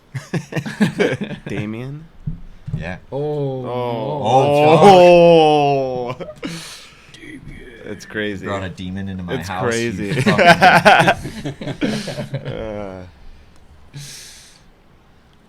I even God, get concerned. do I with need to what burn a color specific braid I'm like using. incense before you leave? So me and Hayden went up to Vermilion, and this is a time I was like, okay, Hayden's anal. We're gonna go flipping for largemouth, and we're tying at the dock, and Hayden's like, toss me that marker. And I'm like, why do you need a marker? We got braid on. What are you doing? He grabs the first 3 feet of line, paints it black. I'm like, I was like, do you think that really matters? And I don't know if it does, but It's just it's things- confidence to him. Right. So If it's if it's something you can do, and I do it, yeah. I learned That was the day I was like, Hayden's anal about anything and everything you can be. Control I what would- you can control. I would never have done. I would never do that. Or like hooks. Oh my god. Like that's probably even more so than line probably. Yep. It's everybody's got like, well, we're just fun fishing today. It doesn't matter if it's a little bit dull, set the hook harder. Like I hate that phrase. It's like it's just so dumb. Do you guys just But- throw hooks out, or do you sharpen them at all? Do you mess with that? If it's a heavy enough gauge of hook, I'll sharpen it if it Yeah. rolls a little bit, or it depends if I'm practicing or not. I'm maybe not 'Cause- like Hayden, where like if I'm practicing, I don't. If I'm practicing, I have don't like want a to hook them. Yeah. Right.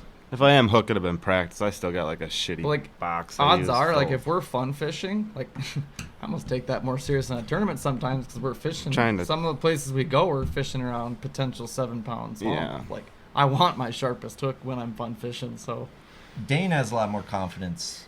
No matter, like I feel like if your hook's a little dull, you fucking still you just fucking give her. Well, look at those Yep. guns. still tune about that shit. Yeah.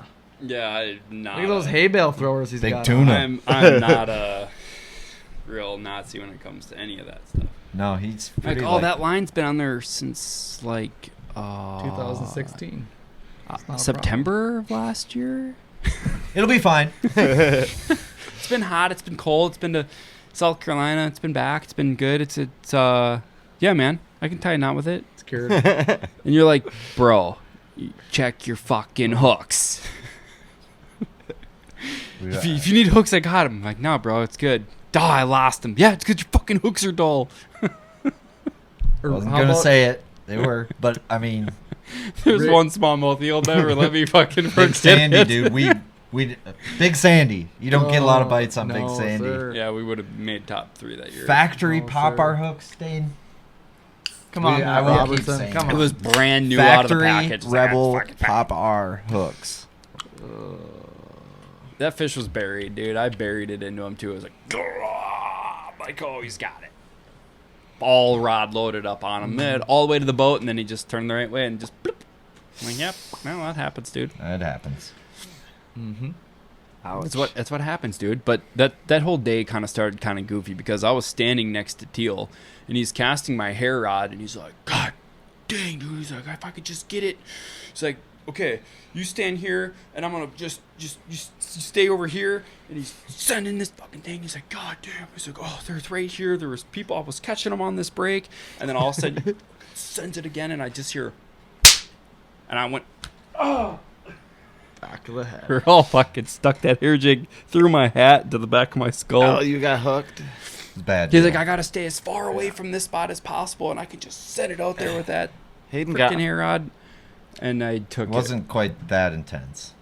I don't think. Yeah, you're right. I It wasn't wasn't. like- I was bleeding from my eyes. That part was. I'm talking like. I don't feel like I was that much of a crackhead. No, you were. I tend to exaggerate a bit when it comes to telling stories. I'll make But that's stories how better. the day started. Just don't want I you was to think wrong. I'm crazy. Well, no. Even though I'm a little crazy. Sometimes. Oh, it was a fun day. I felt really bad about that. It's all right. It happens. I lost the fish, is what he's saying. I was still recovering when I lost the smallmouth. He wasn't at peak performance. No. That's how it goes, dude. Sometimes you get them, sometimes you don't. But I'm not a hook Nazi and I'm not a line Nazi. Mm-mm. No, you're not. Your You landing got percentage is good. room to improve then. No, Well, you for land a lot sure of I fish. do. You're good. So much to improve I do on. too. But there's Yeah. something to be said about people who just don't care about. They're not thinking about that stuff, so they're able to fish sometimes with a clearer mind. So Yeah. that's the type of stuff that messes with me in my head. Is if I'm more worried about it, but it pays dividends. And when I'm not, like I don't break off fish all year. Like I never have that problem. You know, everybody loses fish time to time because they might be eating it one way or the other. But as far as breaking off on fish, I mean, I can't even honestly think of the last time I like broke off on fish. Mm-hmm. Unless it's like under a dock or something, like where it's actually hitting something. Right, But- rubbing on a cable or a post or a zebra or a Yeah. rock or something. Mm-hmm. But yeah.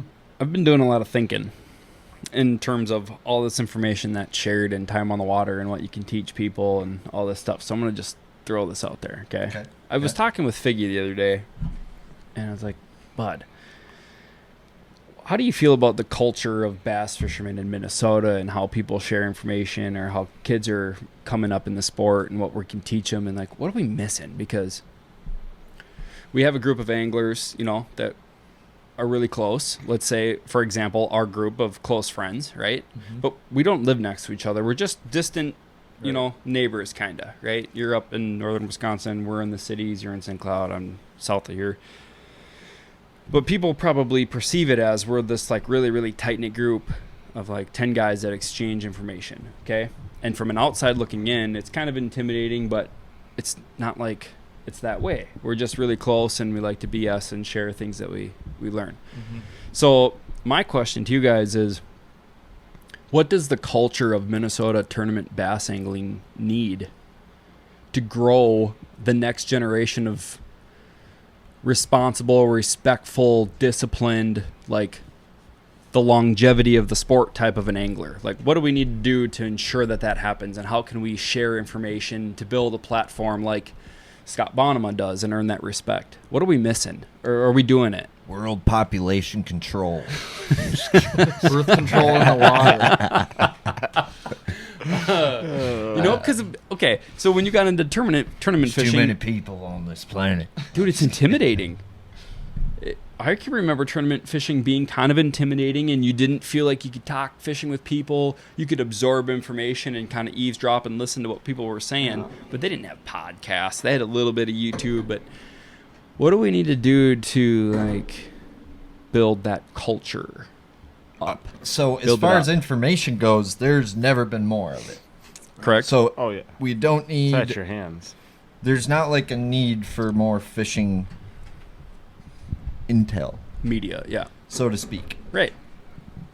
Not saying it's not needed. I'm saying it's very well covered. Like, when I was growing up, you couldn't go search any technique, any this, any that on the internet and get It was time on the water. 15 different Yep. results. Time on the water is all you have. And that is still everything, right?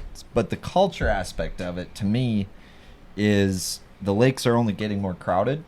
So it's like, the problem is it's tough to make laws about etiquette, Yep. ethics. It's Yep. it's a gray area. It's a moral boundary. There's a moral rules. barrier there, right? That you can't.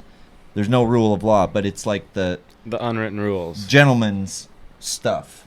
To me, that is like,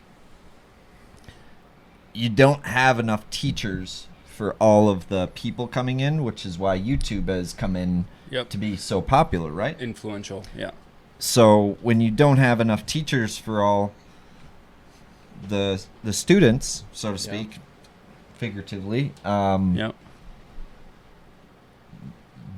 there's that personal touch or that moral or that ethic of the sport that I'm not saying it's ignored, but it's not as well instilled in the culture of bass fishing. So how can we do that? You know, I think some volunteer projects, maybe a charity, nonprofit, some public service projects, you know, maybe some good old school parenting lessons from Mr. Vocelka himself. From Daddy D. Yeah. Daddy D. Maybe it's a YouTube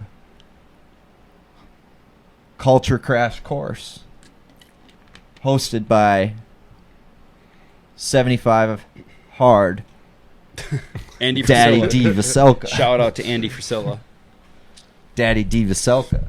I got this for you then, Teal. This is my challenge for you because Here's the deal, kids. Listen up. I pick specific Daddy D's people. talking. Right, I pick specific people to be influential to the sport of fishing and like who I would want representing the brand if I could be in more places than one, right? Right. So I feel like it's your obligation to set an example and to impact as many young anglers and even just, dude, I don't even care if you're younger. You could be older, but not knowing certain etiquettes, right? And leading by example and trying to leave as big of a footprint as you possibly can on the industry. No different than like your duty as an American citizen to be like the best example for everyone in your nearby community, starting from your house, then to your like school and your businesses and everyone from there on. They're virtue signaling, like drinking coffee at a podcast. No, dude, that's not what I'm saying. Beer. I would love to drink a beer. I'm just kidding. I'm just doing a toughness program. Fucking with you. But I feel like more people Mental should feel obligated. Virtue signaling. Strong. We need to teach No, these kids to man. virtue signal more. I feel like there's something we're missing on that whole part of the program because there's so many kids coming in that are just going to potentially. It's because they're learning through these high school programs with hockey parents, probably. And the parents want it more than their kids. There's a little political mentality with the So parenting their kids aspect. they're learning from someone who's just ultra competitive and they're pulling savage moves on the water. So some of the best anglers we know are like very dedicated, hardworking, blue collar, made it from the ground up, like know how to make it from nothing, right? And they're just to the grindstone. But it's become a rich kid sport. Unfortunately. Yeah, so Like, how do you let's be teach those honest. kids the work ethic of a That's the sad thing about it. Beat No them into show. the It's a ground. sport. It's a dumb Make sure thing they about never it. win. John Cox, that bitch. Yeah. Bareback it. Indian style. Bareback it. No Vexlar. Yeah. Smallies just with the touch of the just Vocelka. feel it, just feel it. Yeah. Yeah. Easy. So, I mean, you have social media, which Yep. is a big factor in, I think, the credibility of what people feel they're doing on the water, right? Yep. Yeah. Much like virtue signaling. Yeah. So it's how do you promote, but that's the only way to promote anything. So you have to participate in the game Yeah. if you really want to amass influence here. I think we should start at a local community board meeting. No. We should talk to our local legislatures. We'd like to improve the culture of fishing and fishermen. For sure. They're a bunch of fucks, and they need a lot of help, morally and ethically. The motherfucker cut me off last week in a derby, and I am pissed, and I'm going to Congress. Oh man, I just want the average angler to have, like, to work hard and know what it's like to put the work in and not be given it. Because I see a lot of people that are just expecting or given answers, and they're not working for them, and they're not doing it the right way. Well, it's really cliche, but it's like, it doesn't feel the same unless you figured it out yourself or however. And that's what's hard is like the working guy, the average guy, to be able to spend that time on the water, he has to spend a lot of time working. Mm-hmm. For sure. You know Unless what he's I mean? working in the And- industry, and that pertains to being on the water. So how can we provide that? I mean, in the industry does not always mean time on the water. I mean, because you have It's to true. be working. Right, a when- lot of people that Yeah, are in the like, industry that's a big actually have less time misconception. on the water than. And if you do have time on the water, you're probably swamped when you get back to work because it's busy during those times, you know? Yep. But if you're working in the industry, you're talking to people that are always around fishing. You're sucking that knowledge in too. For sure. Right? Think about those kids that want to be in the elite series and they're 18 coming out of high school. And I met this Eli Roloff. Is that how you pronounce his name? This Eli, do you know him? Maybe. Out of Grand I Rapids? feel like I've heard that name. I also feel like I'm probably following him on Instagram or something. Yep. But I don't know He's him. a big fisherman, just 18 years old, getting out of high school here this spring. But he reached out to me and he starts asking questions like, hey man, how can I get into the industry and start promoting businesses and get it because I want to work hard and get into the elites someday, but you know, you want to focus on marketing and you want to focus on business. Like, there's not a lot of that mentality out there, but how could you help impact that kid to work harder and be another like example for other kids to try and follow? Because the more kids that want to be in the industry, yeah, they're going to work hard and yeah, they're going to have swamp days, but so do we. And look what we're doing. I think it's time, like, we need to change the public education system. You start hitting kids City again. board meetings. Yeah. You need to get We need to. start hitting kids again. We need The to metal change it. edged rulers need to be Yeah. implemented back into the I classroom. mean, they're teaching like Odds are if you got all hit, you kinds weren't of gonna weird do what shit you at did school again. now. Why can't fishing culture be a class? Yeah. Dude, you'd make such a No, Mr. killing and Vocelka. impact. Yeah. No, come on, man. No. Mr. Vocelka, I will be your teacher for this fishing culture class. I was a student teacher once. Catch fish behind the guy, not in front of him. Yes. Just zip right on Make up him there, baby. sweat that way. No reason to chirp when you can just set the hook on that fish. Yes. Yes. Don't kill him with your words, baby. Only your actions. Damien, what do you think they need to teach more at schools? Wow. If there was a fishing class that you would Fishing go class? to. Yeah, like if fishing was a class at school and like we went to school for fishing. Now think about fishing in like the most intergalactic of ways, right? It is like you could break it They down could into teach such me- specific things. If they What could- is what would be your favorite class? If they could teach me how to skip a fucking jig under a dock, that'd be nice. I can't do that to save my life. Jig skip. That's an elective. Yeah. It's getting pretty detailed. So jig skipping. All right, Yeah. Hayden. What would be your class? I need to learn river fishing. I don't know. Yeah. River fishing. Yeah. Don't look at me. Okay. I'll- Keep those ass away, son. I'll look at myself. Okay. I'm gonna go with winding, power fishing. Sure. Yeah. And I'm gonna follow it up the rear with a mental toughness class. And he's teaching it. He's doing it right now. Yeah. Not fishing culture. That is fishing culture. I mean, 100%.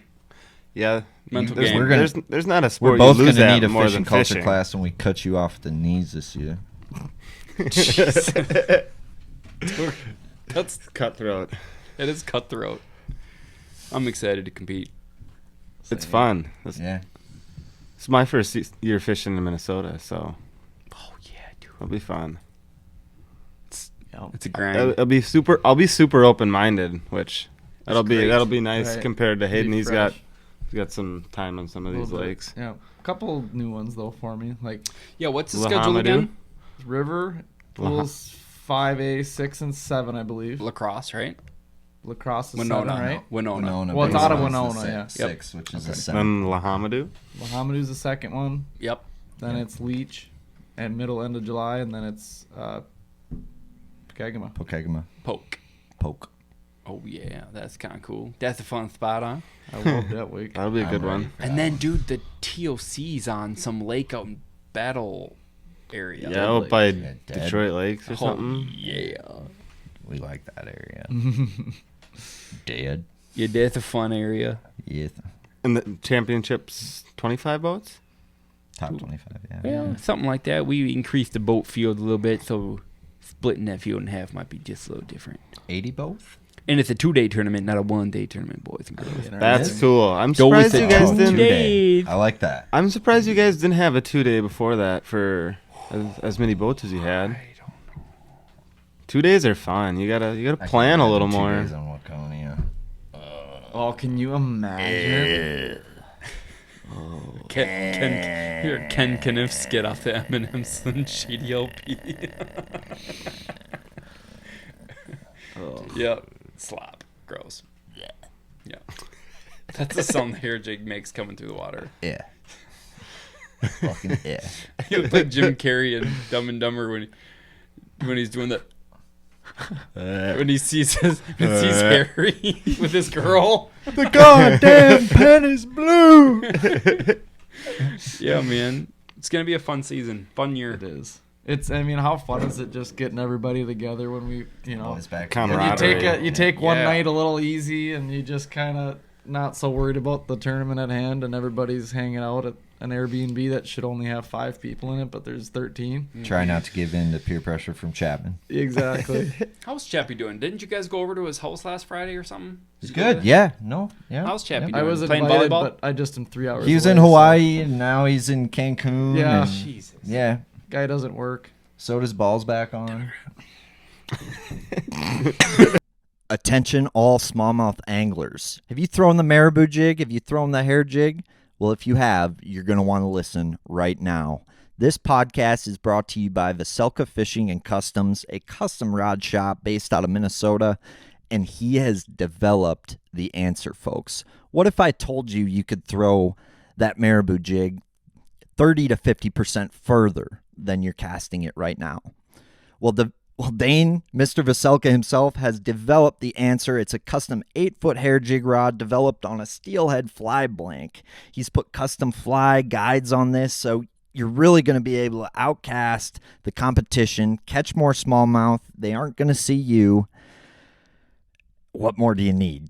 Here's what I need you to do right now. Visit VocelkaFishing.com. That's VOCELKA fishing.com. This is the 8-foot hair jig rod, but this guy can build you anything you want. If you can dream it, he can do it. This episode is brought to you by just north of Memphis Barbecue.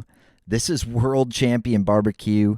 If you smoke meat and you don't like good barbecue, I do not know what to tell you right now besides you need to try some of this stuff. They've got their rub. They've got their sauces right on their website. They've got their famous dry rub award-winning seasoning that you can put on ribs, brisket, pulled pork, chicken, wings, anything you like to put on the smoker, on the oven, on the grill, any meat you like to cook, you need some of this dry rub seasoning in your life. But don't forget the sauce, because that's award-winning world champion sauce here. No matter what flavor you like, they've got 3 different sauces, and they are all good. You can drink them straight out the bottle. We've got Sweet Christie's for all you sweet-loving barbecue folk. We've got Christie's Mischief for all you spicy bass anglers out there. And then we've got Christie's Gold. And they'll sell all 3 of them in a combo, but you need to go to their website right now. It's jnomemphis.com. That's jnomemphis.com. Dry rub, sauce, barbecue. Let's go! He's He's not a demi. No, He could be. no, I checked. Chapman. He's not. No, yeah. No, He has I 2 looked. of them down there. I looked. He's the least moderate. You can be that too. I respect moderate. I can respect everybody. I respect all of it. Just have a reason for believing. That's all I give a shit Respect about. goes around. Open yeah, for mind. Love everyone. World peace. Jesus. Oh my god. I think what's crazy to me is all the spoiled environmentalists or like people who are talking about like slavery and stuff. Meanwhile, they're holding an iPhone or like wearing like Yeah. a Nikes or T-shirt or something. whatever made by slaves. Oh yeah. Right. Yep. It's like only Bass should be Or slaves, all these you like know? up in northern Only Wisconsin Bass should be slaves. and up by like Duluth and stuff, we got Enbridge Line 3, all that stuff, and you got all these people protesting Oh, Line yeah. 3, and it's like, all right, well, yeah, go ahead and shut the gas off of your house and do your part, I guess. Yeah. Good luck. Don't cook or heat your house right now. That's do your part. Yeah. If you're gonna, you know, you might as well go all in. So you guys got some little fall gems. Would you call those bass, like, do you consider them more pets or slaves? Say again. I didn't hear The first bass part. you guys catch every fall down these little gems. Those that are I've pets. got. Oh, yeah, Those are those are pets. pets for sure. Pets Pets for Yeah. sure. versus slaves. And then we check on them in the winter too. Yeah. Okay. They're pets. They're Yep. free to just Free not- range not pets, bite. for Yeah, sure. for sure. So Kinda free like range. chickens, you're free loving smooth bass fishermen. Like, these are my pets. I'm a Yeah. lover. Yeah. Nice So to you're not them. like Matt, like, he's my fucking slave. These nice. You will yeah. bite this swimmer. No, definitely Sometimes pets. he talks like that, but Sometimes. sometimes. Yeah. Depends on the mood. Depends on the mood. Depends on the mood. We don't have many pets down here. Our pets seem to be harassed a little more often. We're kind of the only harassers up by us. Yeah, we got. Fortunately, it's a nice place to live. Wisconsin seems to have them. We're hit- saying like bass just- fishing's kind of like sex. I'm Like, curious sometimes to they hear like what- it. Yeah, where are you going with this trying to one? connect it, but- Especially smallmouth. Like, they're like a wild breed that way. Like, sometimes they like it rough. Sometimes they want you to make sweet love to them. And you know gotta what I really mean? finesse them, right? Right. Yeah. Like, Yeah. when you gotta rip that jerkbait as hard as you can, you're just like, oh, Jesus. Ouch. in the middle of Oh, the my summer. gosh. Like, this Yeah. is a little bit aggressive, you know? you gotta jerk it really hard. They just And then there's like, choking it. then there's like that Demiki rig, which is like, if you ever heard like of them Mormons, like they use the technique called soaking. This is such a good called comparison. soaking, you know, like where like It's not the apparently you're not allowed to have sex till you're married, but you're allowed to like soak, which is where you put it in and you don't move it. So like, What? you just I'm Don't you get soaking. to have They like call it 5, soaking. 6, 7 wives as a Mormon or husband? Yeah, wives as a Mormon. I don't know, but I know they can soak in all of them. That would be called the spider rig, and that's crappie fishing. So like that, so that's like the Demiki rig, right? That's Yeah. like the Demiki rig. Yeah, so that's smallmouth a- like are a for woman sure. like That's a that good- likes all of it, all of it. Yeah, Like, yeah. That's such a good comparison. Yeah. Considering we caught some like doing fucking that. whips Yeah. and chains and fucking all kinds of weird shit. Yeah. Yeah. Smallies anyway. Largies a little more conservative, a little missionary. Yeah. Lazy. Yeah, sure. Want I to can lay see it. there. Yeah. Yeah. Teal always gotta- brings the lipstick in the boat. That's all I'm saying. Oh yeah. Carmex maybe. No. Or SPF, like the lip stuff. You ever have burnt sunburn and lip suck? No, Oh, dude, I yeah. don't get burnt all that bad ever. I'm blessed that way. I'll still get cancer, but I don't burn. You do near as tan, bad. you fucker. I get lucky. I burn. Same. Well, I mean, it usually for me is like I get that one good crisp burn out of the way for the Uh-huh. year, and after that, you seem to. Uh huh. Some Get a about little- how far our ancestors were from the Go. equator. No clue. No clue. It's the melanin in your skin tone that everyone's Like that's all it arguing about. is. Like Right. when people talk about skin, like racism blows my mind because it's like the only difference between human beings is equator, like in skin color, like in Yeah. skin tone. That is the only difference. Is how close your ancestry was born to the equator. Pretty much. We're goddamn human beings, Dane. Yeah. We are. That's all I have to We say. like to fish. Rant over. Yeah. To the tangent. Sorry. Yeah, jeez. Loose cannon. Loose cannon. We're all over the place, and I like it. We're coming on 3 hours. How much longer you boys want to do this? I have a couple more questions just kind of brewing in my head as I'm listening and retaining and There's doing no all the rules. things. There's no time limits, and we're just It's talking. a galaxy, man. Cole might want to go home at some point. Cole, Yeah. how are you doing? Okay. Cole's good. He's such a trooper, dude. You Shout got out lucky Cole. with him. Producer Cole, shout You out. think it? I'm the luckiest guy in the world. You? Yeah, you're dude, pretty damn lucky. We make a good team. Yeah, But he's a patient dude. that's good. Yeah. This podcast is going to do some pretty cool things. I mean, It's we're just gonna kinda have drop fun in and enjoy ratings the after ride. this one, but How does At it the end feel? of the day. Well, how does it feel to be able to get some people on that you know haven't really spent much one-on-one time on the water or at the water's edge, you know, and really talk, and now you get them in your environment and you get to, you know, break down certain things and really hone in your questions. Yeah, is this closing up? Oh, There yeah, it you is. could hear the depth there. Yeah. So what do you think? I mean, what do you think about that? What's been the craziest, coolest learning curve and the aha moment? Like, is it going the direction you want to see it go? I mean, at the end of the day, I'm just literally having people on that I would like want to talk to. Like at the end of the day, this podcast is about. it's all about you. Yeah, it's purely selfish. No. No, it's like I'm just because I want it to be real. I want it to be like somebody I want to talk to. Like Jim Moyna, for example, was somebody I, would always want to talk to. Yep.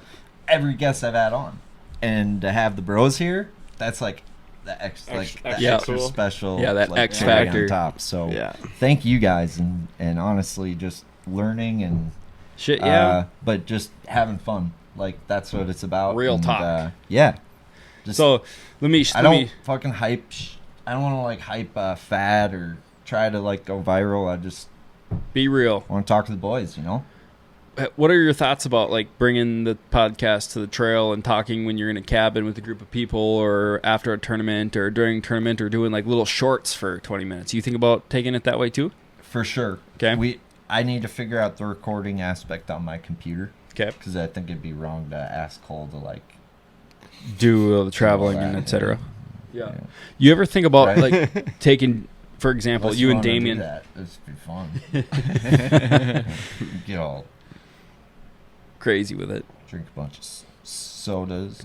Could you do this while you're fishing? Like you and Damien go out on the water. We're like, okay, we're gonna break down Clear Lake. We're gonna record and talk for 30 minutes about a topic while we're fishing, and we're gonna do it like live, but both audio, video, and you think about that too? Thought about it, but I just think at the end of the day, we're not trying to reinvent the wheel. Like talking in a boat is maybe something we'll get to, but we're just trying to make sure we like nail this. Like we had camera issues tonight. That's nobody's fault, but like What's wrong with the camera? It's working, isn't it? camera working. Oh, it was overheating earlier. Oh, Yeah. So we're just trying to like Dial it in. Learn. okay. So yeah, get good at what we're doing. Yeah. And keep it simple. Yeah. And not make it harder than it needs to be. Yep. And keep it real. I mean, it's kind of I think that's where you get a lot of your followers, just keeping it real with whoever you're talking to. That's what guys want to see that are fishermen. It's I fun to feel see like the other side of people when you can kind of get them away from sponsor talk. Or, Yeah. Trying You to get to see appease it. somebody. right. You get to see the fun side of them and what Mhm. when you kind of just open it up to what they want to talk about, kind of thing.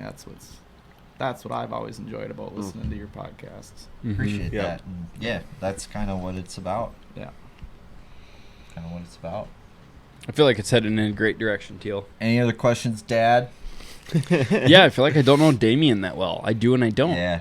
You know what I'm saying? Yeah.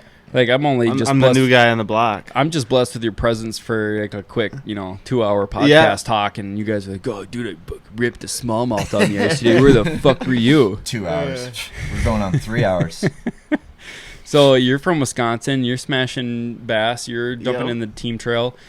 You got any like crazy techniques that you're doing differently, and bringing anything new to new goals? I don't. Where did you learn fishing? I don't know anything about you, man. I grew up in central Wisconsin. I grew up fishing out of like a lot of cranberry bogs. So it was a lot of visual sight fishing stuff, Yep. stumps, Yeah. grass bogs, shit like that. And then I moved up north, and that's when like I got my first helix, and then that's when like smallmouth were number one. And Yeah. I started breaking down those clear glacial lakes and Yeah. figuring that stuff out. And then I just got in with my cousin's old tournament partner, and that's when I really, like, I thought I knew fishing, and I got in with somebody who actually tournament fished for a while, and I was like, whoa. This is a big world. Let's take, like, 6, 7, 8 steps back, you know, and then we fished well together, and then we ended up winning a couple, and he's a little older than me, and he's a quieter guy. We just kind of just went separate ways. I wanted to fish with Hayden and fish with somebody a little younger. Yeah. And honestly, those Wisconsin lakes, it's a lot of spot lakes to me. Like you see guys checking cribs or spots or whatever 6, 7, 8, 9 times a day. Yep. And they're small lakes for 45 boats. So you get out on some of these lakes, you can run a pattern. You can you don't have to Move fish around around other people all day. Take So, it with, yeah. that's what I'm excited about, and that's Learning some of that. something different. Cabbage fishing. Yep. So He wants to have more room to fish, so he's jumping into the 80 boat. the 80 boat tournament. let's get after it. Yeah, right. Makes sense if you don't think about it. Minnesota's fishing's a little better than Wisconsin, I'd say too. Right, I he's think- fishing a lot of derbies where like 14 pounds. in the Yeah, tournament. like Yeah. 15 pounds. Yeah. Inland Wisconsin's hit or It's miss. tough. Well, you fish some of that stuff over. You fish like Minocqua chain and I haven't fished Chautauqua. Minocqua. You I fish fished turtle Chautauqua. flambeau, Chautauqua's right? tough. Flambeau. Yeah. Yep. it's just tough. The first time I heard your name, I think it was through Hayden, and I think you were buying some custom ice rods or open water rods, maybe I don't know 2 or which was- 3 I might have years talked ago. him into the hair jig. I think I rod bought the early hair jig on. rod first. And then I heard this Damien. And I'm like, I heard this Damien. Who the fuck is this Damien guy? He's buying rods that I've never met the guy. Yep. I'm like, well, Hayden's doing something up there. What's this? And then now here you are. Yeah. It just makes sense for us to fish together because we already fish we together fish so well much. together. Yeah. Well, and you guys can carpool like from where you're from. Yes. Yes. Which is honestly, Right. when you think about how far you guys have to travel compared to Us. When we were actually others. talking about that too earlier, well, yesterday on our drive down here, is like people ask all the time, why aren't you fishing these Wisconsin trails and this and that? And it's like, well, really, a lot of these Minnesota tournaments are closer for me than any of the Wisconsin. Like a lot of the bigger Wisconsin stuff is based out of like Madison, which is a 5-hour drive for me. Yep. So Or a lot of the And- stuff's over by like Green Bay. and, like, think Shawano about- Lake's a big one. That's 5 hours away. you're like, think about guys from the cities when there's a tournament on Leech or Vermilion. That's what, 3.5, 4 hours up to Yeah. those. Leech is 2.5 from my house. So is yeah, the that's river. a good point. It's Yep. That's I'm a good kind point. of in that perfect area where The only I can, stuff that gets far is like the stuff out west like here. Muhammad was Right. gonna get to Yep. be a little far. When we went to Minnewaska a few years ago, that was a 4-hour drive for me. Those ones are a little farther, but They live in an optical illusion. you know, Gull is 2 Wisconsin. hours, Vermilion's 2 hours, Mille Lacs is 2 hours. We're located by the good tournament Kegama's lakes. 2 hours. The big tournament lakes, you know. They That basically can live hold in a some time boats. machine. It kind of works out pretty good. For sure it does. When do you think Minnesota will drop the bass season deal where we can be as Hopefully cool as soon. them? Yeah. They're losing so Yeah. much money doing that. Hopefully Dang it. soon, I know. How many of those city guys come Dane, over you need to to go like into politics. Why do you say this? Your local legislatures who you need to talk to about that. And You need to be a voice for us bass guys. Well, I don't think I'm the face for that. you could be the Deal. voice of change and reason. Bring law and order back to this country. Open the bass season. Yeah, Yeah. if you guys had an open bass season, your largemouth and smallmouth record would get trashed in like the first year or two, huh? Right? Yeah, probably. Isn't smallmouth 8 pounds or something? I mean, Yeah. it's Actually, crazy. yeah, honestly. that I mean that would be when it would happen for sure. ice out, man. Yeah. Yeah. Big. We should go try to do Minnesota. the It's ice. nice to see that Minnesota has some reachable world record or state records. Sorry. Achievable. Yeah. Yeah. Like some of them you look at and you're like, 10-pounder in Wisconsin. Like that's not. I don't know. It's tough to do. Wolf. Yeah. Yeah.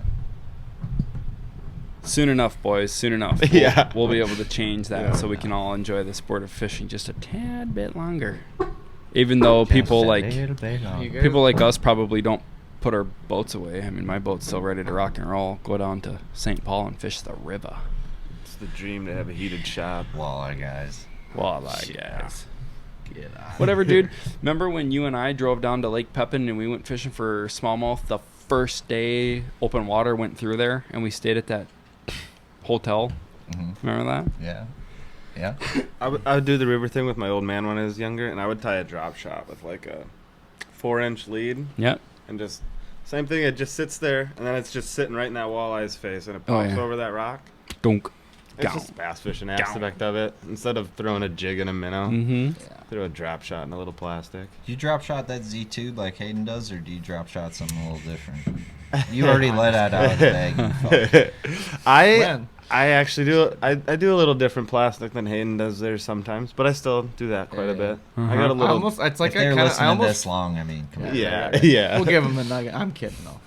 I almost forced him to start using it. Yeah, he did.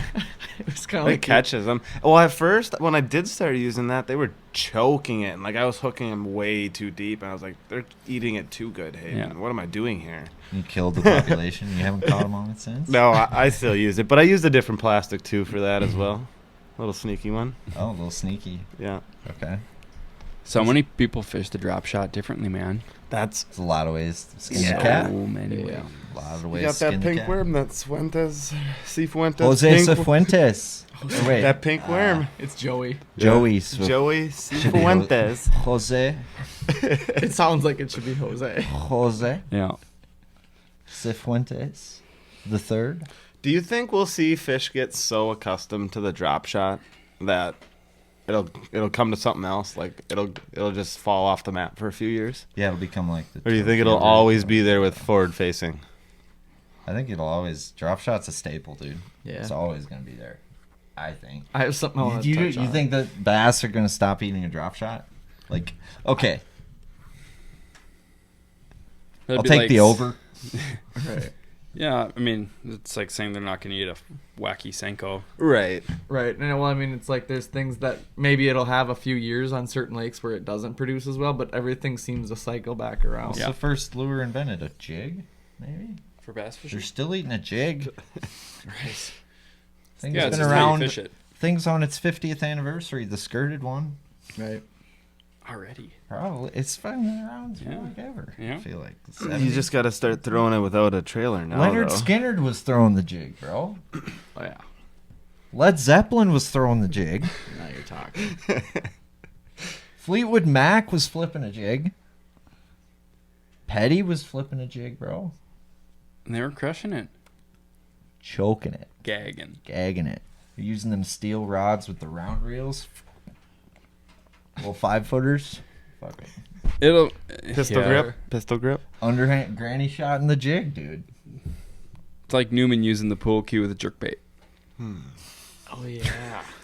Yeah. You know, it's always changing. The old Smithwick roll. The old How do Smithwick. The old Oh, the old Smithwick Walker. How do you even cast that with a pool cue? You don't. You throw it out there. Right. Bail's open. You row the boat home with it when your trolling motor dies. It's an oar. It'd be fun Oh, to fish round back reel? in those days. I don't know how they those antique reels I have. I don't know how they cast them. Beats me. Like click. Oh, it's yeah. like a clicker. You had to have like a 2-ounce lead weight on it to cast. Like it, casting a probably. daredevil back in the day. Have you like, ever? with the- Haven't you back in ever the like day with the- just for shits and gigs been like, I'm only gonna fish with 3-pound test today, or I'm only gonna fish with like old school baits. You ever do that for Where's fun? that coming from? Well, because he's 3-pound talking. Yeah, tests. you know how some people. So Yeah. there's been articles. I'm gonna fish with line that I'm gonna break every fish off with today, No. just to see how good I am at landing them. See how many more bites I get. Test that drag out. So you fish with like a kiddie pool rod or like a little tight thing, right? Like a little Star Wars rod, Mickey Mouse rod. You know, have fun with a friend in the boat and be like, hey, whoever catches the fish first on this rod, whatever, $20. Dude, I use a Vocelka ice rod for my dock skipping pole, the bro Senko rod. You do The not. longer The one. little noodles, The man. It's a longer good one. little Did you ever have fun? crappie I guess I fish with kids sometimes, so it's Little crappie shooter. Yeah. you know, so you're like, oh yeah, you want to fight a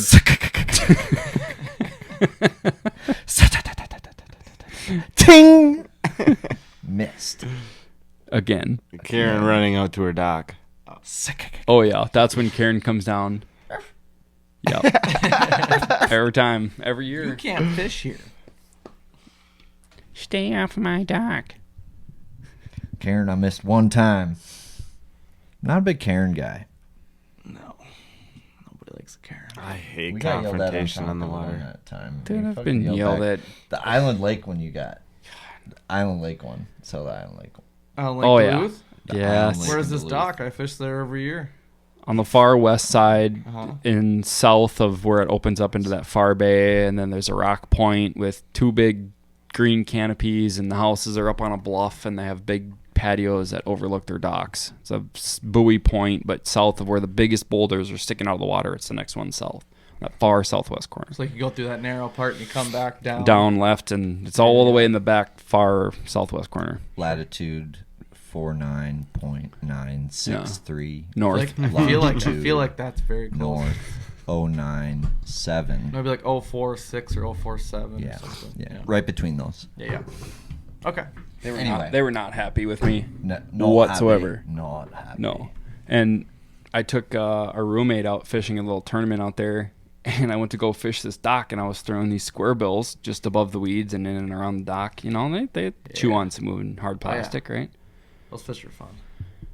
They are. But the one day, a guy was chirping at me from across the bay, telling me I can't fish that dock. Karen Right? with the dick. Karen with the dick. Kevin. Okay? Darren. Kevin. Not a Karen, a Darren. Darren. Yeah. Darren. And I'm like, God damn, this guy's fucking chirping me real fucking hard. I'm like, dude, I haven't hit your dock. Chill the fuck out. You know, I'm like really. I'm not good. even fishing your dock. I'm fishing Did you 10 see feet to that the right cast? of it. Yeah. Did you see that cast? bro? No, well, this is what's even better is it wasn't like 2 days later. The tournament was that day. Brought him out. I had GoPro footage of it. These fucking Darrens come down from their dock or their deck down to the dock in a golf cart, and there's 3 of them. They're like, "Hey, you motherfuckers casting, you hook our fucking canopies, da da da da," and they start chirping, and they're all the way down at the end of the dock, and the guy grabs a rock. And I'm like, "What are you gonna do?" And he's like, "How do you like it? You guys are casting at my boat," and the guy starts throwing shit at us, and I'm like, Judd's like, "Holy Christ, this guy's gonna go get a fucking gun. He's losing his mind." In their defense, you were in a bass tracker. It's like, how I wasn't a bass tracker. I was. He sucks at casting. He's like, "How do you like it if I throw shit at your boat?" There was probably another guy in the same boat. Like And the guy's like, "You're a bass tracker. Yeah. They were complaining that people were hooking their canopy. Yeah, and I'm Wow. sitting here ass skipping tracker. underneath the dock. Yeah. I'm not hooking your canopy, bro. Right. Yeah, I know I'm in an ass tracker, but I promise I'm good at casting. Not me, bro. God. And he just sat there and chirped us, and I just kept fishing and kept casting at him. Like, what are you gonna do? You know, it's what it is. Perfectly. Oh yeah, I cocked back. I stayed there and I kept cocking back and whatever. It's fun when Dane You almost starts dropped the cocking gloves. back. You gotta let it out every once in a while. you You do. know. Almost gave him a heater. Since you do some river stuff, you ever have any interesting run-ins on the river? Um, Like anything crazy? Like what kind? Like bumper boats when you're fishing close to people? We caught a kicker Yeah. off a guy's outboard that Yeah. tournament we won. yeah. He was on the juice, and we got there, and we were just kind of waiting, doing like the second or third best good cast on the spot. Yep. And there was a guy fishing up the bank, and he like caught one. And these guys that kind of got panicky because there was a boat coming on the one side and we were on the other side, and they like slid up just enough so we could cast right behind them. Where? I'm trying to remember what tournament was this? On the river, pools 4 and 5. Yep. We were down in 5. 3 years ago. On Oh yeah. Yeah. Yeah, I remember what you're talking And about. we were like we watched them catch some fish, Yeah. and we were catching some, but they weren't the size, and they slid up, and I'm like, Ooh. Dane, let's move like right up here, right here. Soink, like my third cat. You caught like Drop a 3-pounder, Yeah. and then I throw a football jig up there, and yoink, five something pounder comes out right of the water. off the back of his boat. They just got done fishing that spot, and their outboard man. just that was You're like, well, a pretty crazy river story. Or Dane over the dock was Oh yeah. a good one. Damien, that's a Over the dock? Over the dock bedfish That was at the catch. river too. I flipped a drop shot over a dock. Oh, a onto drop shot, even better. Yeah, Good now, strong there was a line, bed I'm fish sure. that we couldn't catch. We're like, what the fuck? And I think it could see us. It knew we were there. And like, we like, fine, we'll go back to it. So we like left, go back. And as soon as we get around the dock, Dane like immediately, hold my beer. I'm like, what the fuck are you doing? Like over a dock. It's like a Well, we were 3 done- 3/4. we were like done a good fishing it. fish. I'm like, no, dude, it's there. Or like it's like a 3 3/4, 4-pounder or something. 4-pounder. And immediately the fish bites. Like immediately. And I'm like, fuck, now what do we do? Well, I'm in the front and Teal's in the front, and I'm holding that rod tip up. So I And grabbed. Go ahead. Yeah, and I'm fighting it, and it's kind of moving out, and then it's coming back towards the dock. And I'm like, uh-oh. So I'm holding this rod out as far as I can at a 45 and up, and it's peeling line underneath the dock back out to deeper water. Oh, no. And it's pulling my braid around the dock and out. I'm going, this isn't good. But I Bad still deal. got him hooked, and he's good, and we get the boat up against the dock, and like he can't get out of the boat to net the fish. Can't leave So I'm the like, boat. Teal, keep your feet on the gunnel in the boat and lay down on your belly and hold the net out on the other side of the dock, and I'll fight the fish. And then when I tell you, because Net it. You know, like the Stressed inside out. lip of the gunnel? Yep. Like my Toes. You're doing the. You're And doing I'm the. over the dock. You're doing the Randy netting Moss this toe fish. touch. Yeah, for sure. For sure. And Trying the to dock, net a fish. the dock Yeah. comes out and does an L. So it comes out and then it does an L, and he's in the crook of the dock. And I got Justin the fish to come back. Jefferson, that motherfucker. Jumped on. JJ'd that thing. Yeah. Yeah. And there was another team 20 yards left of us watching the whole thing, and they're like, oh my god. That was wild. What's up, They're- Rick? it's like, did you see that? I thought we were done for as soon as you hooked that fish. I'm like, oh fuck. That's Like, one what of are you those- doing? And it's like, oh fuck. One of those times where, well, we tried catching it. It didn't bite. What do we Other got to than lose? that and being stuck a bunch, aside from those are like the good times on the river, but there's like bad times on the river where you're stuck and like for like an hour Beached? plus. Yeah, beached, or there's the water's dropping and there's sand you need to get over, and you have 4 inches less than you did the morning you pushed over, along with having to push up current instead of down. And Then there's blessings like losing your phone when you're getting called all the time. then you for fall work. in to the swamp hole. That happens. Yeah, but They've heard that story. yeah. Always a great day with you on the water. So yeah, I'll get you guys some trails. Don't go here. Good or They're not like, good, we're well, gonna that's need for us some to find trails out. for the river. I'm like, oh, I'll give you some trails. Yeah. I'll give you some That's trails. great. Trim up. Yeah. Hammer Or don't. down. Or don't. You can't idle these trails. No. That's the thing about the butt river. pucker, I mean, is Yeah. Your boat is in less water when it's on plane than it is in idle. Exactly. That's that rainy river rapid shit. Let's go. Fuck that, dude. But all right, Was awesome, dude. we're done. Was freaking Yeah. awesome. Thanks for Damien, having it was us. nice getting to know you, bud. Yeah. Yeah. There'll be more. Super we excited got a few to have you on the tournaments trail. this year. Mm-hmm. It's gonna be a good time. Watch your 6, That's what I'm for. dude. Thanks so much for making the trip to the Galaxy, guys. That Yeah. was Absolutely. fun, It was as a always. blast. Dane, thanks for bringing us all these brand new rods that we're gonna try out this year. It's gonna be great. No, but seriously, if you guys are looking for a new fishing pole, Dane, he builds them. We know a Surprised you guy. didn't know that yet. Yeah, we're working on it. If you need a guide in the northern Wisconsin area, we got 2 hammers here, Hayden Anderson and Damien, and they will put you on the bass, and it's catching with these guys, not fishing. No pressure.